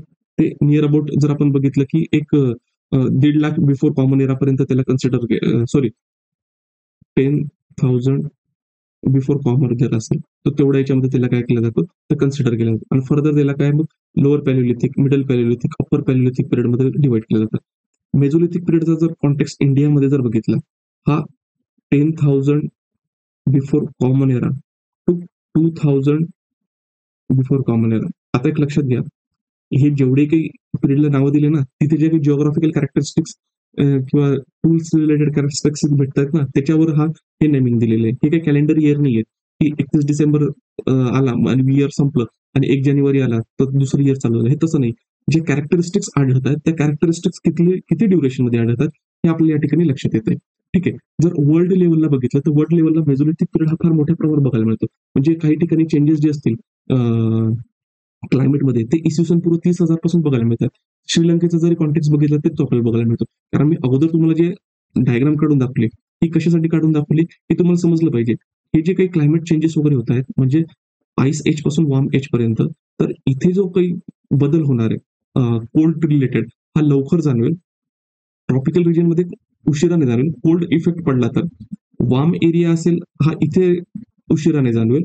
वॉर्म एरिया हा ट्रॉपिकल रिजनमध्ये लवकर जाणवेल. म्हणजे मग मेझोलिथिक पिरियडची जी सुरुवात असेल ही रिलेटिव्हली ट्रॉपिकल एरियामध्ये लवकर झाली असली पाहिजे ऍज कम्पेअर टू टेम्परेट आणि ट्रॉपिकल सॉरी पोलर रिजनच्या दृष्टिकोनातून. म्हणून काही काही याच्यामध्ये काय की हे जो मेझोलिथिक पिरियडचा जो ड्युरेशन हा फार मोठ्या प्रमाणावर काय होतात तर चेंज होतो. आणि जसं जसं क्लायमेट चेंज होतोय तसं तसं फ्लोरा आणि फौना म्हणजे वनस्पती आणि प्राणी यांच्यामध्ये बदल होतात. आणि जसे जसे वनस्पती आणि प्राणीमध्ये बदल होतील तसं तसं हे जे ह्युमन्स असतील, हे ह्युमन्स काय करणार आहेत, त्यांचे जे काही टूल्स असतील त्या टूल्समध्ये ते चेंजेस करतील. आणि टूल्समध्ये चेंजेस होत असताना मग कारण त्यांना काय करायचं, चेंज झालेल्या एन्व्हायरमेंटमध्ये अडॅप्ट करायचे. आणि ते अडॅप्ट होण्यासाठी ते काय करतात तर चेंजेस करतात. मग हा जो मेझोलिथिक पिरियडचा जो डायमेन्शन किंवा पिरियड आहे, तर इंडियामध्ये 10,000 before common to 2,000 before common हा बघायला मिळतो. अक्रॉस द वर्ल्ड जर आपण बघितलं की ज्याला निओलिथिक कल्चर म्हटलं, आणि निओलिथिक कल्चरचे काही स्पेसिफिक ट्रेट्स आहेत. म्हणजे शेतीचा उपयोग असेल, त्याच्यानंतर जर आपण बघितलं तर पशुपालनाचा उपयोग त्यांनी सुरुवात केली, चाकाचा उपयोग असेल, त्याच्यानंतर ते घरी कुटिया करून वगैरे राहायला लागले. ठीक आहे. त्याच्यानंतर माठ वगैरे असेल तर ते माठ वगैरे तयार करून राहायला लागले. तर हे जे फीचर्स आपण असाइन करतो ना निओलिथिक पिरियडला, तर अक्रॉस द वर्ल्ड जर कन्सिडर केलं ना, त्याची सुरुवात इसवी सन पूर्व 9,000 मध्ये बघायला मिळते. पण जर भारतामध्ये आपण याचा जर टाइम पिरियड बघायला म्हटलं ना, तर हा आपल्याला लक्षात येतोय की इसवी सन पूर्व 7,000 म्हणजे जो मेहगर आहे ना, तर मेहगरमध्ये आपल्याला शेतीची पहिली जी सुरुवात आहे, ही पहिली सुरुवात आपल्याला या ठिकाणी काय तर बघायला मिळत आहे. ठीक आहे. मग ज्यावेळेस आपण अक्रॉस द वर्ल्ड चेंजेस बघत आहोत किंवा आपण लक्षात घेऊ की चेंजेस होत असताना की टूल्स वगैरे हे कसे यूज केले जातात, ते पण आपल्याला काय काय करायचे तर समजून घ्यायचे. आणि ज्यावेळेस आपण चेंजेस बघतो म्हणजे चेंजेस इन द सेन्स आपल्याला असं लक्षात येईल की जो पॅलिओलिथिक पिरियड आहे, पॅलिओलिथिक पिरियड टू मेझोलिथिक आणि मेझोलिथिक टू न्यूलिथिक, हे जे स्टोन एज आहे, हे स्टोन एज मध्ये जसं आपण पॅलिओलिथिक पिरियड पासून न्यूलिथिक पिरियड पर्यंत जाणार आहे, तसं स्टोन मध्ये रिफाइनमेंट होणार आहे. त्या प्रत्येक रिफाइनमेंट मध्ये वेगवेगळ्या ठिकाणी वेगवेगळे सापडलेले काही टूल्स आहेत, त्याच्यावरून त्याची नावं दिली गेलेली आहेत, ते आपल्याला बघायचे आहेत. ठीक आहे. त्याच्यानंतर कुठली टेक्निक्स त्यांनी यूज केली ते आपल्याला बघायचे आहेत. आणि भारताच्या कॉन्टेक्समध्ये काही इम्पॉर्टंट साईट्स आहेत, तेवढ्या साईट्स आपल्याला बघायच्या आहेत. आणि त्याच्यानंतर मग यांचं जे कल्चरल डेव्हलपमेंट आहे, म्हणजे पेंटिंग थ्रू, पेट्रोक्लिप्स असेल, त्याच्यानंतर जर बघितलं तर काही मनी वगैरे असतील, म्हणजे शामुर्गाच्या अंड्याच्या कवच्यापासून तयार केलेले काही मनी सारखे म्हणा किंवा ज्वेलरी सारखे काही एव्हिडन्सेस पाटणी असेल, ठीक आहे, नेवासा वगैरे सारखे ठिकाण असेल तिथे सापडलेले आहेत. त्या गोष्टी आपल्याला काय करायच्या तर बघायचं. आता या सगळ्या गोष्टी सांगण्याचं तात्पर्य एक होता, की ज्यावेळेस आपण इतिहास शिकतो ना, तर इतिहास शिकत असताना बरेच वेळेस मुलं आहे ना पुस्तकं वाचतात आणि पुस्तक वाचत असताना त्यांना इंटरलिंकेजेस लक्षात येत नाही. जोपर्यंत तुम्हाला इंटरलिंकेजेस लक्षात नाही येणार ना, तोपर्यंत तुम्हाला ते लक्षात ठेवायला डिफिकल्ट होईल. म्हणजे आता ही जी इन्फॉर्मेशन जर तुम्हाला लक्षात असली, की ठीक आहे बायोलॉजिकली 50,000 की म्हणजे आतापासून 50,000 वर्ष अगोदर भाषेची वगैरे सुरुवात झाली असेल. ठीक आहे, म्हणजे हे तुम्हाला लक्षात येईल आणि हे जे डाटम्स असतील, हे डाटम्स तुम्हाला एलिमिनेशन टेक्निकमध्ये, त्याच्यानंतर तुमचं जे ब्रॉडर अंडरस्टँडिंग आहे त्याच्यामध्ये, एसेमध्ये तुम्ही जसे आर्ग्युमेंट द्याल त्यामध्ये, हे सगळ्या याच्यामध्ये ही जी हिस्ट्री तुम्हाला काय होणार आहे, तर कामात येणार. आता मॅक्सिममली हा जो पार्ट येणार आहे, हा तुम्हाला प्रिलिम्स पर्स्पेक्टिव्ह आहे. पण ज्याच्या वेळेस आपण पेंटिंग वगैरे बघू, काय बघू, त्या याच्यामध्ये तुम्हाला काय होईल, याचा महत्त्वाचा रोल ठिकाणी प्ले होईल. तर आता आपण जेवढं डिस्कस केलंय मित्रांनो, तर आज आपण बघण्याचा प्रयत्न केला, की ऍक्च्युअली इतिहास म्हणजे काय असतो, त्याच्यानंतर त्याच्या सोर्सेसचा काय इम्पॉर्टन्स आहे, हिस्टोरिओग्राफी असेल तर हिस्टोरिओग्राफी काय आहे, आणि एन्शियंट इंडियाच्या कॉन्टेक्स्टमध्ये जर 3 स्कूल्स ऑफ हिस्टोरिओग्राफी इम्पॉर्टंट ठरतात. बाकीचे मॉडर्न इंडियन हिस्ट्रीच्या कॉन्टेक्स्टमध्ये अजून ॲड ऑन होतात. ते आपण ज्यावेळेस मॉडर्न इंडिया बघू त्यावेळेस त्याचा ब्रीफ ओव्हरव्ह्यू बघणार आहोत.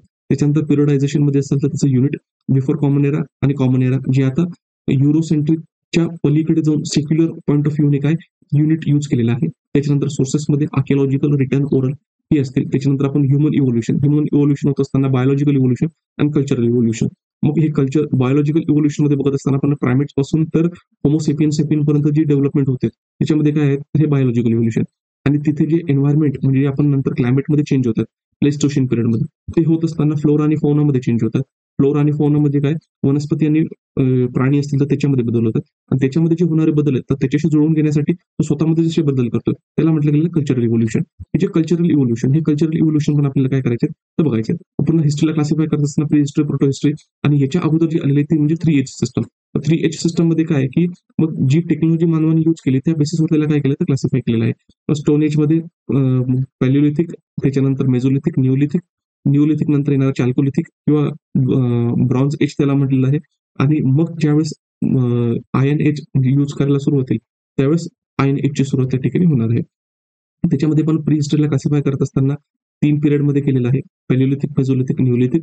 पॅलिओलिथिकला पुन्हा 3 सब पार्ट मध्ये डिवाइड केलेला आहे. त्याचा जो across the world time scale आहे तो आपण त्या ठिकाणी बघितलेला आहे.